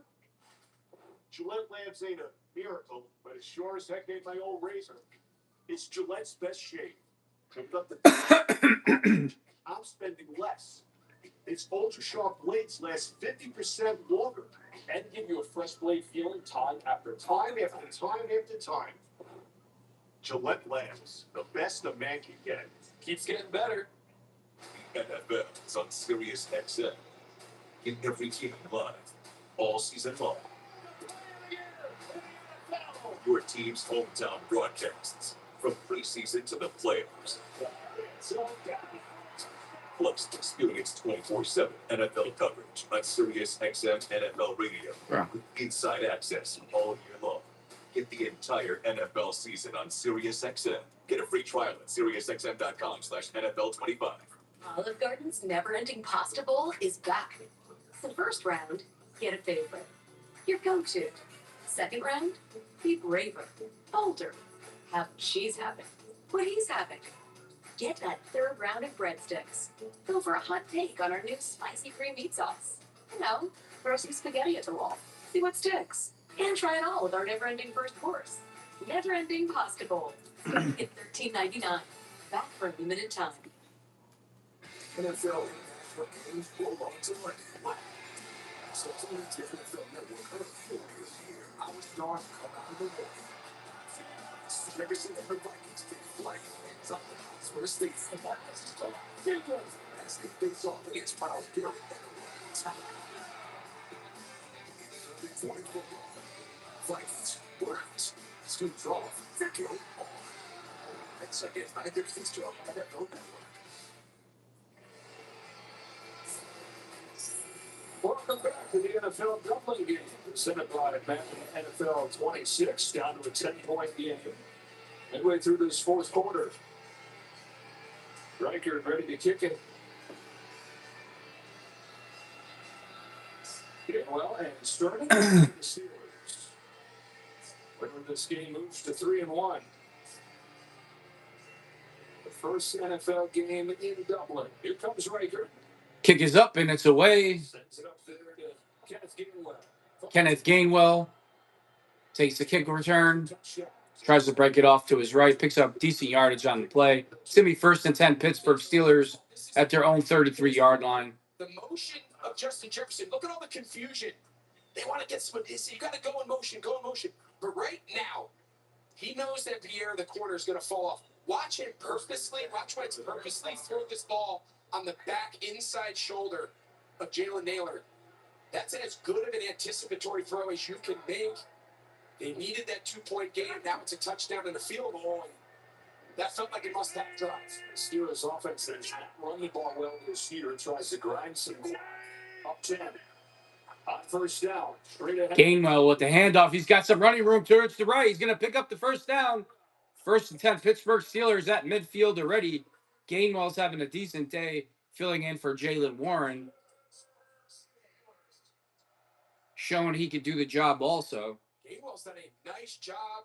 Remember, Jaylen Warren, starting running back, kind of a late scratch. When we talked to Mike Tomlin yesterday or 2 days ago, he sounded pretty confident that Warren was going to be able to go. Woke up this morning not feeling great, so holding him out of caution. And tell you what, Kenneth Gainwell's done a really nice job fitting in. They've gotten these big jumbo packages again. 1st and 10 for the Steelers. They're in the jumbo package once again. Fake it to him here. Aaron Rodgers play action under pressure. Throws it off to Gainwell. Picks up 7 on the play. It's going to be 2nd and about 3 for the Pittsburgh Steelers. Clock is running. 6 minutes, 47 seconds left in the game. He's also got 30 through the air. The Steelers came into the game, the offense not pretty, and then you see, like you mentioned, Warren scratch. And it's like, oh boy, how's this offense going to do much of anything today? But they lose Warren. They get Metcalf involved early. That felt like the big deal. They finally hit some big plays to their big target. And the offense has had probably its most well-rounded game. I know some bursts that we've seen the first few weeks, but the most consistent game throughout today. Rodgers right at the center. 17 out of 20. It's all Gainwell. Gainwell straight up the middle. Probably have enough for the first down.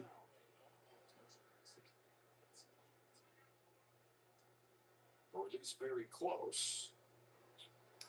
The Minnesota Vikings never got rolling today at all. They didn't get into any kind of rhythm. They're going to run counter where he motions, becomes the second pillar. And now he's blocking like defensive ends. He's blocking linebackers. Grenard, I mean, that's one of the premier edge players in the entire league. And here you have your 11 personnel, one of your wide receivers looks like a little tush push. Yeah, Rodgers just stood in the back. Rodgers said, I'm not taking part in the tush push. I'm going to stand back in victory formation and just watch it. I think they're going to call it on Dallas Turner. Oh. Now DK Metcalf's getting in. I think there's going to be a second. This is going to be interesting. I wonder if they're going to call 2 personal fouls on Dallas Turner. Metcalf came in. There's a flag on the play. We got to have the woman referee out there trying to break up a fight between 300-pound men. Yeah, that's a smart idea. What could possibly go wrong there? Aaron Rodgers, like, I'm staying away from the first. I'm 10 yards behind, just signaling first down. Says, I'm going to leave the tush push to Jalen Hurts. Yeah, we got fighting to you brutes in there. Jonathan Grenard looking a little bit like a guilty party, too. You think he's getting the ball? How's that stance? Yeah. That's like, hey, you guys got this. I'm just going to signal first down on my hands on my hips. Great form. Hands on hips, don't care. What the hell is Rodgers doing? So it is Turner. It sounds like just one. The big one. 5.5 to go. And it moves the ball down to the 25.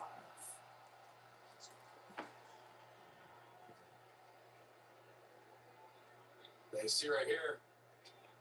Kind of slaps DK Metcalf in the face. There was an earlier flag, though. The official on that one threw her hat. 1st and 10 for the Steelers. 5 minutes, 29 seconds left in the game. Pittsburgh 24, Minnesota Vikings 14.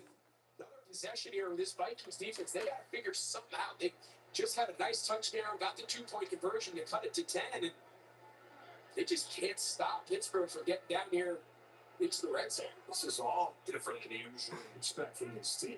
Aaron Rodgers under center, jumbo package in. Darnell Washington comes in motion. Handoff to Gainwell, straight up the middle. Nice cut. He's at the 20. He's at the 10. Has enough for the first down. It's going to be 1st and goal, Pittsburgh Steelers. Puts his foot in the ground, makes a man miss, and cuts left. He has done such a good job. They use him as the pulling guard this time. Gets just enough of Metellus there for the safety spot.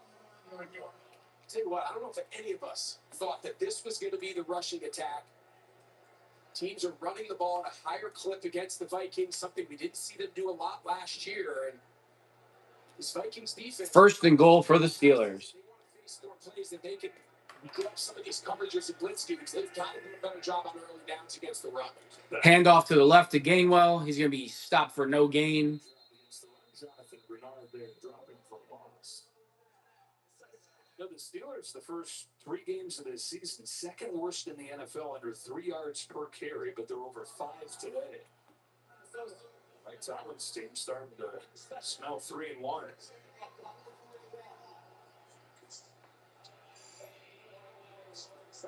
Time for Next Gen Stats, powered by AWS. All started back in the first half with DK Metcalf, who wasn't doing a whole lot first few games. The big pickup this offseason, but by far his biggest impact yet today. Yeah, we came out to the broadcast saying, move him around. Right? It's so easy to see these big bodies guys and just put him at extra receiver, meaning he's the on-ball backside receiver. And he has so much versatility in his right tree. He's big, he's physical. They've aligned him in cut splits. They've aligned him outside the numbers. They've aligned him as the 2 receiver, 3 receiver. I think they're going to continue to evolve this offense as Aaron Rodgers and DK Metcalf get more and more comfortable working with one another. But 2nd and goal, Steelers. I formation. Aaron Rodgers under center. Hayward in there as fullback. Johnson will take the fake. Play action. Come on, Scour next. 2nd and goal for the Steelers. He had him. Actually, it's 3rd and goal for the Pittsburgh Steelers. Minnesota could pull it off here and keep it a 2-score game.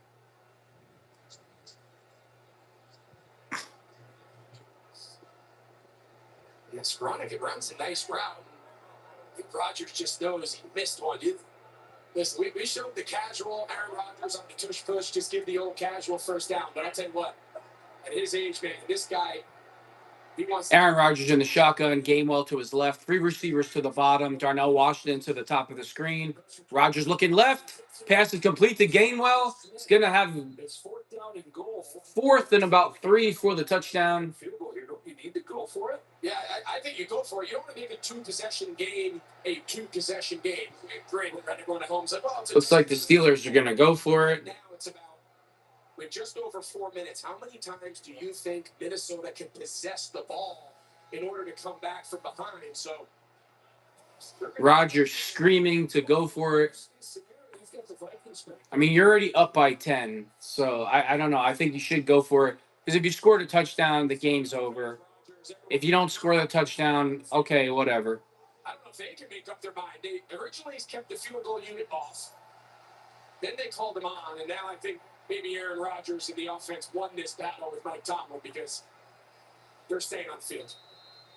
Yeah, just worst case scenario here. You're still up 2 scores, but you got the Vikings backed into their own end zone. So the offense will go for it after the Vikings use their second timeout. 4:14 left to go. And Aaron Rodgers is 18 for 22, 200 yards and a touchdown. Quarterback rating 119.7. Play clock is running. It's at 2. Man comes in motion. Gets the play off. Stupid play. Just a stupid play. Just a stupid play. 4:09 left to go. Just a stupid play. Vikings will have it at the What a dumb play. Interesting. Yeah, so I like the idea of going for it, right? Rodgers was pushing, he's fighting for it. I think you put the ball in Rodgers' hand there, give him an opportunity to go straight. What a dumb play. Over his career like that, down in the red zone, just a simple handoff. As well as you've been running the ball, it just doesn't give you a lot of second options if you don't get the perfect look. And trying to reach, gets marked down. But like you said, this is worst case scenario now. And I don't think if you're Pittsburgh, you mind. You got a 2-score lead, and they got to go 99 to get their first touchdown. So I think you're in good shape. Steelers are showing the blitz. Trying to get some breathing room. Mason. Vikings pick up about 4 on the play, trying to just get themselves out of the end zone. Clock is running. 3 minutes, 57 seconds left in the game. Pittsburgh Steelers 24, Minnesota Vikings 14. 2nd and 4. Carson Wentz in the shotgun. 3 receivers to the bottom, 1 to the top. Back to his right. Drying off his hands, gets the snap, looking downfield. Pass is complete to Justin Jefferson for about 10. It's going to be 1st and 10, Minnesota Vikings. Clock is running. 3 minutes, 29 seconds left in the game. Looks like there's a timeout. Eccles starting because Porter continues to deal with a hamstring issue.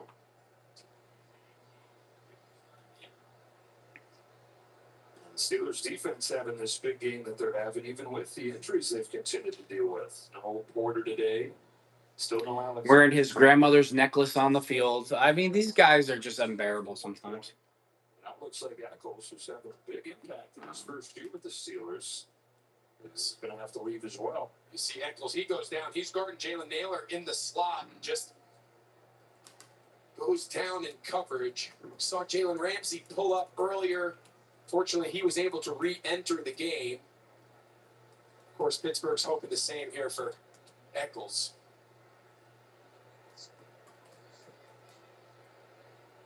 The NFL and the American Cancer Society created Crucial Catch because early cancer detection can save lives. Don't wait. Visit NFL.com/Crucial Catch to find your local cancer screening resources and to learn how to reduce your cancer risks.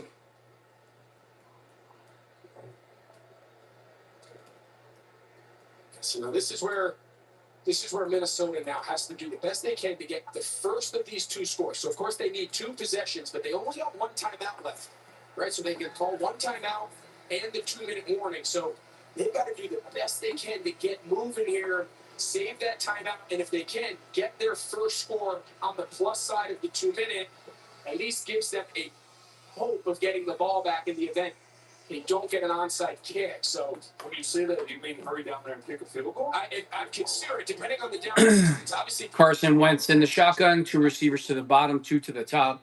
Second or third. Steelers showing blitz. Doesn't kill you. They're stunting. Wow. Jordan Addison wide open, blown coverage. Wow. Peyton Wilson with a play. First and goal for the Minnesota Vikings. Holy shit. Just went out the previous play to injury.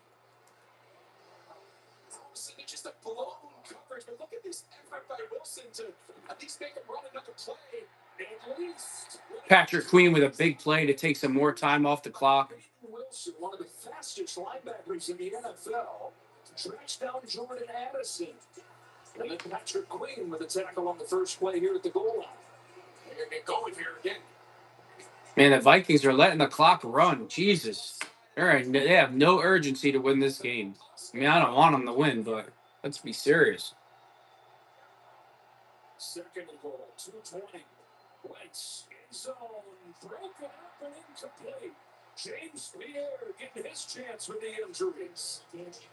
And the touchdown. Third and goal for the Vikings. 2 minutes, 16 seconds left in the game. Peyton Wilson with a great hustle down the field. It's those hidden effort plays in a game. Patrick Queen has played very well today. I mean, I haven't watched all 22 film, but so far it looks like he played well. And he's getting paid a lot of money. He should be playing well. He hasn't played good in a long time. To score a touchdown, even if you do somehow get the ball back and get another possession. Third down an issue all day for the Vikings.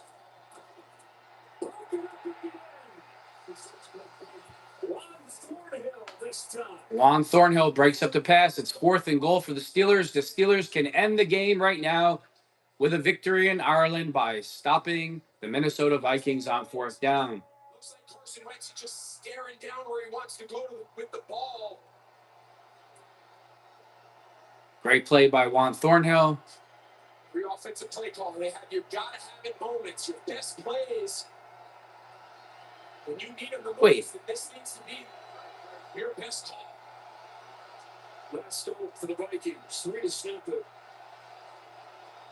Fourth down and goal. Carson Wentz under pressure. Touchdown, Vikings. It's a touchdown, and it's a one-score game with 2 minutes left. Got to go out. They needed their best play. They got it because this play designed by Kevin O'Connell was awesome. Jalen Naylor, he started all the way on the backside and ran behind the line of scrimmage and became the front side flat outlet for Wentz. And look, he starts over here, and he's going to just find his way back to the front side of this play action and just come right out the front side, right in front of Carson Wentz. For his first touchdown of the season. 2 touchdowns in this fourth quarter for the Vikings from down 24-6. Extra point is up, and it is good.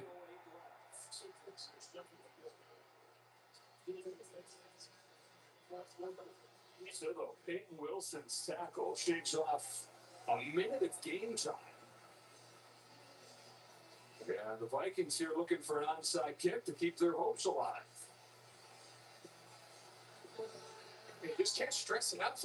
Yes, you ended up giving up a touchdown, but now you're only going to run one play, most likely take it to the 2-minute warning, and then Minnesota can use their last remaining timeout, and then the subsequent plays, the clock's going to continue to roll. And if Wilson doesn't make that effort, to force them to snap the ball 3 more times, they would have been able to kind of keep this possession, assuming they don't get an onside kick here, of the Steelers, all on the plus side of the 2-minute. One of the Vikings' superpowers has been winning close games under Kevin O'Connell. 7 consecutive wins in one-score game. This one a little bit different in that they've fought their way back to make it a one-score game. They're trying to pull off a miracle win. They went back here in the fourth quarter. Yes, Riker to attempt the onside here.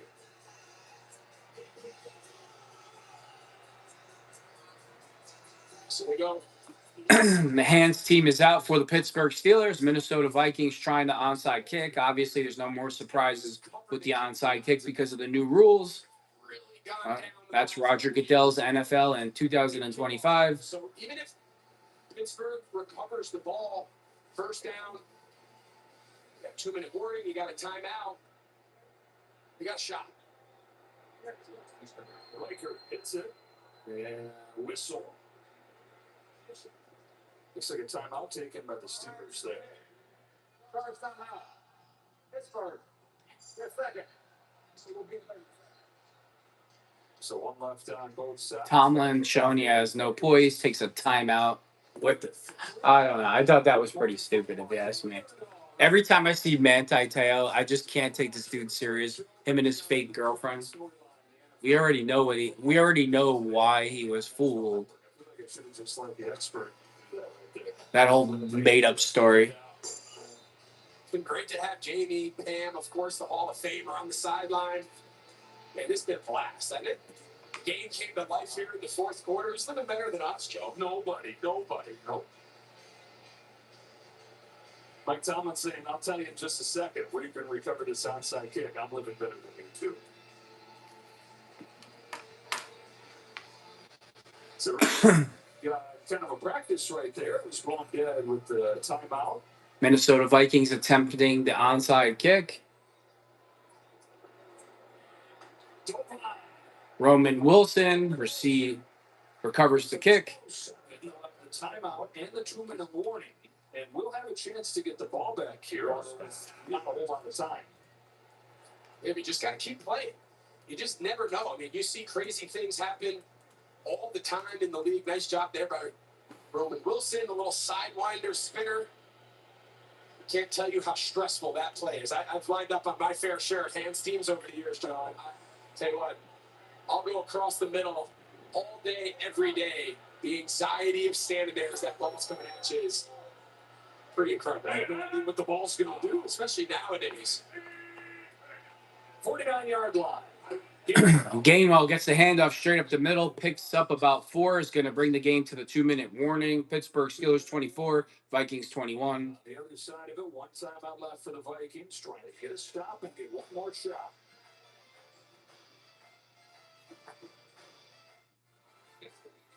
Pete Conrad's official fan ambassador has opened a new world for me. Now I get to hang out with NFL fans all season long.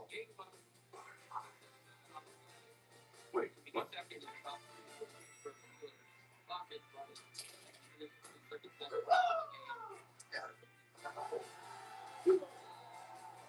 See you on game day.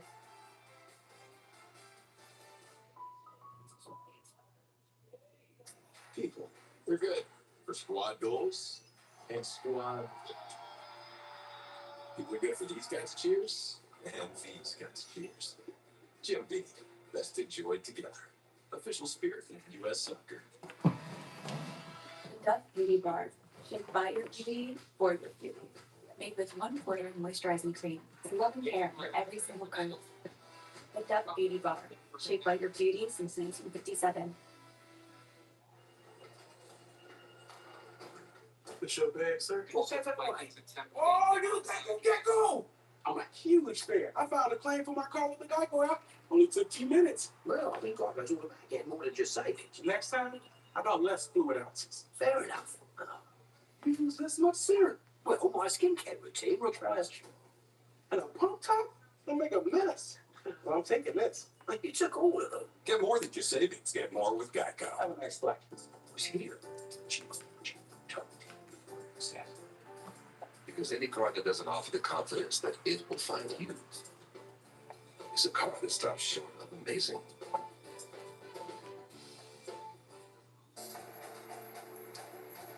Who's ready to see some tasty touchdowns? It's crunch time.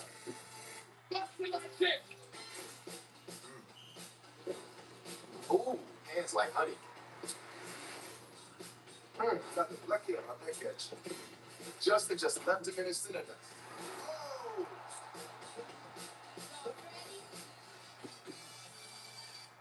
Now that's one tasty touchdown.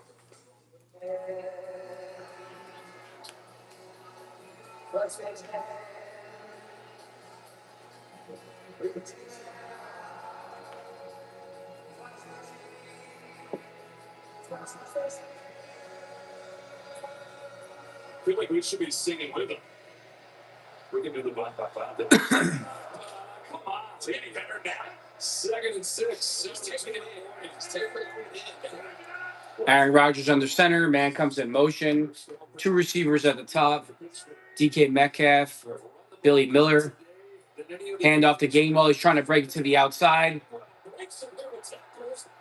Nice, tough running yard. It's going to be 3rd and short for the Pittsburgh Steelers.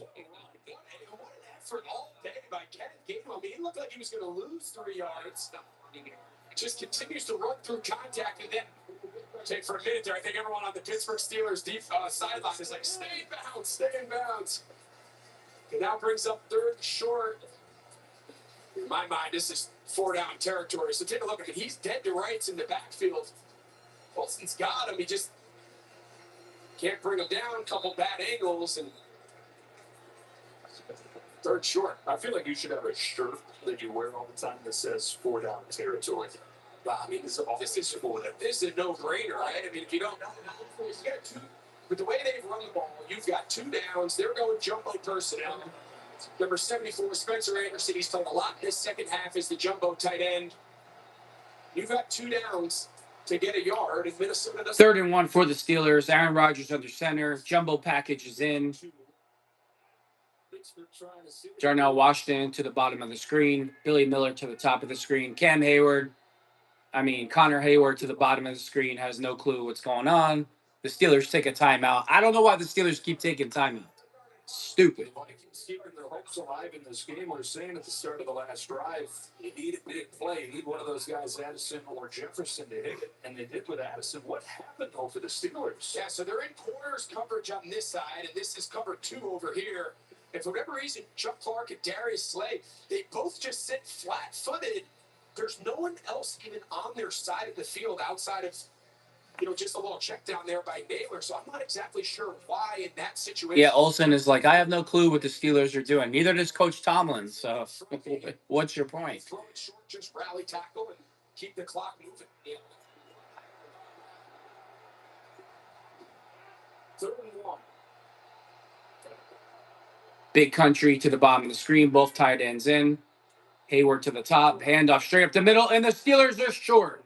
They're going to be stopped on 3rd and 1. It's going to bring up 4th down for the Pittsburgh Steelers. And the Minnesota Vikings have timeouts. And the Pittsburgh Steelers are blowing all their timeouts.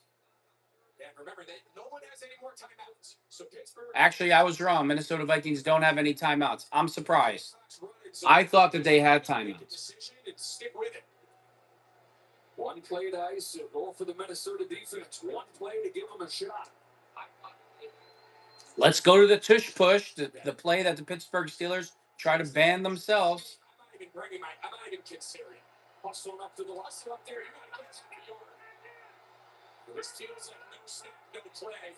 The play clock is in. This is a delay game. That is, to you, this is a no-brainer. It's a no-brainer. It's a no-brainer. What are we watching? You get a half a yard, and the Minnesota Vikings never possess the ball ever again. On a day where you're averaging 5 yards a carry. No, you can't let the 3rd and short play when they don't get any yards. You can't let that spook you. You've been good all day. What are we watching? What the hell was that? Now you give the Vikings the ball back? You're going to choose to give the ball back to Justin Jefferson and Jordan Addison. I don't get it. Now listen. Oh, this could be the nails in Tomlin's coffin if he loses this game. The decisions are correct. We saw the other night. 4th and a yard, and you get a delay of game penalty to make it 4th and 6 to give the ball back to the Vikings. Like, what the F are we watching?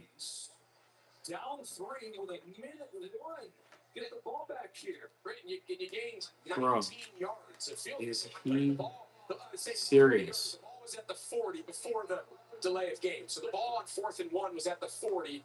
They needed to get to the 39, and now the Vikings possess the ball with over a minute, down by 3 at the 20. Carson Wentz, in his 2nd start, is the quarterback of the team that he grew up rooting for.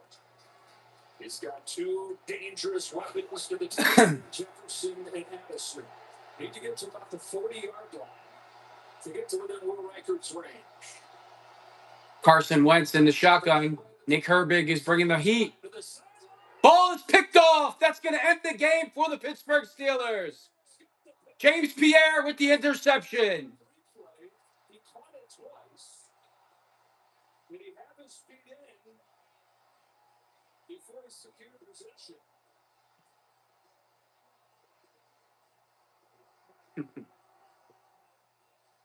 That was an unbelievable play. Pierre to undercut that route. Just doesn't get him way. He's got his feet in. The game's over. I'm not sure. Yeah, we got to get an angle. This will tell us, when does he actually possess the ball? Oh, no. It's hard to see. No. It's less evident on that replay that he didn't possess it the whole time. Can't tell there either. Got to get the call on the field is that this is a good pick. Haven't seen anything yet to overrule that. I think from everything we've seen, he has full possession of that ball. I see nothing to suggest he double catches that ball. Because depending on when they say he gets it, that left foot's on the ground. Wow. Wow. Wow. Again, in real time, I was wondering there. Let's see. Oh, there you go. That's the angle right there. That's the good angle. By the time he does second catch it, that left foot was on, the right foot was already off the ground. So they can marry those two images together. That last angle that we just got showed it pretty clear. Yeah, how many times have the Vikings been resuscitated? Mike Pereira, what do you think? If we actually thought incomplete right off the bat with the Lions feed, you could see there was a clear bobble and that the back foot seemed to be up. So although it was like you, is it? And we never got really a good look at the ball and some of the replay, is it? And then the great shot, they said, no, he did not have the goal. All right, so after all that. Carson Wentz in the shotgun. 3 receivers to the top, 2 to the bottom. Steelers showing blitz. Drop back into coverage. Carson Wentz gets rid of the ball. I don't know. There's a flag on the play. It's going to be on the Steelers. They're going to get defensive holding. Defensive holding on the Steelers. Defense number 6. Automatic. Yeah, he's lined up here. You'll see him. He's walking down. He's going to match up right here in the slot. And he's lucky he does. I think he doesn't grab him. He's going to run right by him. It's lucky that wasn't a big completion. I don't think Minnesota needs to force the ball here outside the numbers. On the last 2 plays, the Steelers defense really left the middle of the field pretty much open. You got 54 seconds. A chunk play here is more important than trying to get out of bounds. Again, last week, Reichert hit from 62. Carson Wentz in the shotgun. He's under pressure. TJ Watt misses him. And he's sacked by Nick Herbig.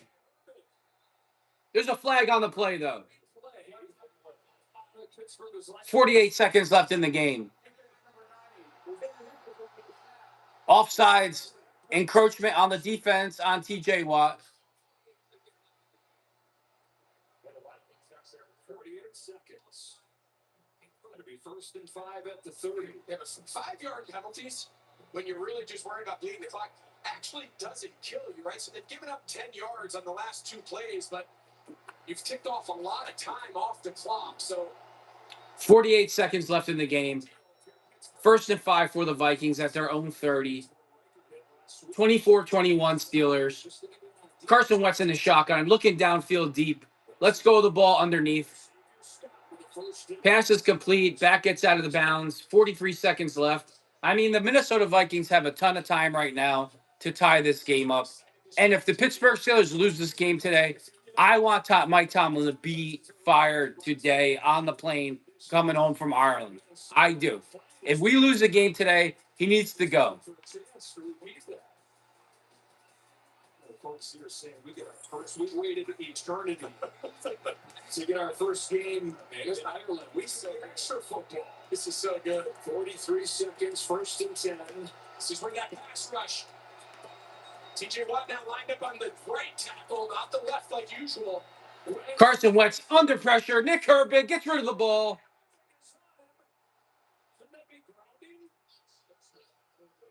Nick Herbig came to play today, bringing the heat. Close enough. There you get for grounding. See Herbig, he just comes on the loop inside. Wentz doesn't even see him. Just getting around taking sacks. And this will be the 10-second runoff. Wow, intentional grounding on the play. That really hurts the Vikings. 7th sack of the day. Nick Herbig has had a really good game today. They've got to think chunk play.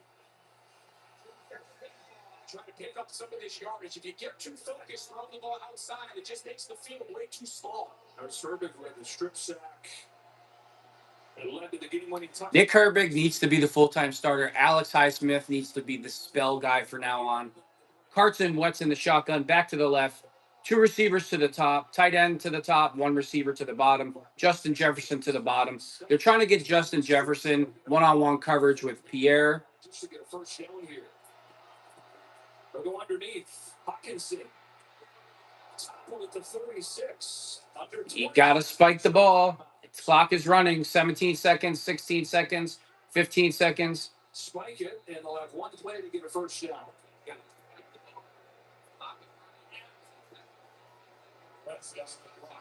So it is 4th down and 13. Can you hear me? I took the mic out because the phone was running out of charge. So now just the phone is recording me. I'm wondering if you guys can still hear me.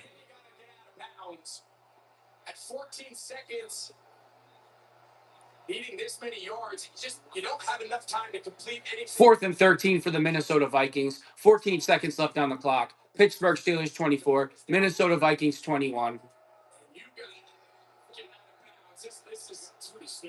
Carson Wentz in the shotgun, 3 receivers, 2 receivers to the top and a tight end. Back comes in motion. There's a flag on the play. I have no clue what's going on here. To delay a game on the Minnesota Vikings. It's not a timeout. Right? So often after the quarterback spikes the ball, the urgency in the huddle, everyone gets back in the huddle and they take 4th and 18 for the Minnesota Vikings. I mean, that penalty hurt the Vikings bad. 14 seconds left in the game. Pittsburgh Steelers 24, Minnesota Vikings 21. Carson Wentz is going to be in the shotgun, obviously. 2 receivers to the top of the screen, Jefferson to the bottom. inside the numbers. Nick Herbig bringing the heat. Passes broken up by Deshaun Elliott. That is going to end the game. The Pittsburgh Steelers are victorious. Pittsburgh 24, Minnesota Vikings 21. So there's still 8 seconds left in the game. State claim to Ireland make the Steelers Ireland's team and seal it down for the win here in Dublin today. Yeah, whether this ball was completed or not, it was going to be the final play of the game. Even if somehow he fits that in there to Addison, there's no way they're going to get up there and have enough time to clock that ball. So just a really good effort there. I mean, the decision of Tomlin, it worked out in this case. He trusted his defense, put him out there, but after a couple penalties, it was the pass rush. Really, the story of the entire day. They forced the intentional grounding. Aaron Rodgers takes a knee. He's got the game ball in his hands. It's going to end the game. Oh, he throws it into the stands. Pittsburgh Steelers are victorious, 24. Minnesota Vikings, 21. Pittsburgh Steelers are now 3-1. They go into the bye week 3-1. They come out of the bye week. They play the Cleveland Browns. They could easily be 4-1. This is the first time in a long time that the Pittsburgh Steelers are in a super excellent position to win their first playoff game in 10 years. Pittsburgh, the roar of the crowd when the team took the field, and for most of the day it was all Pittsburgh. Well, thanks for tuning in, everybody. Thanks for tuning in live to watch Steel City Football. With that being said, thanks for tuning in to. I got to redo that. Yes, but first. With that being said, thanks for tuning in to Steel City Football. LaFour, 1, 2. Steelers are victorious. It's a great day to be a Pittsburgh Steeler. Dating back to 2013. DraftKings Sportsbook is the #1 place to bet touchdowns. New customers can bet $5. You get $200 in bonus bets instantly, plus $200 off NFL Sunday Ticket from YouTube and YouTube TV. Download the app, use the promo code when you sign up. Nationwide is so much more than a great insurance company. They're also one of America's largest financial services companies, too. Just like I'm so much more than Peyton Manning. I'm also motivated, man. I want everyone here to know that you too can be so much more. So I can be a chef. Sure can. Marine biologist, follow your dream. NFL quarterback. Kind of a niche skill set, but I believe in you. Your insurance and financial needs nationwide.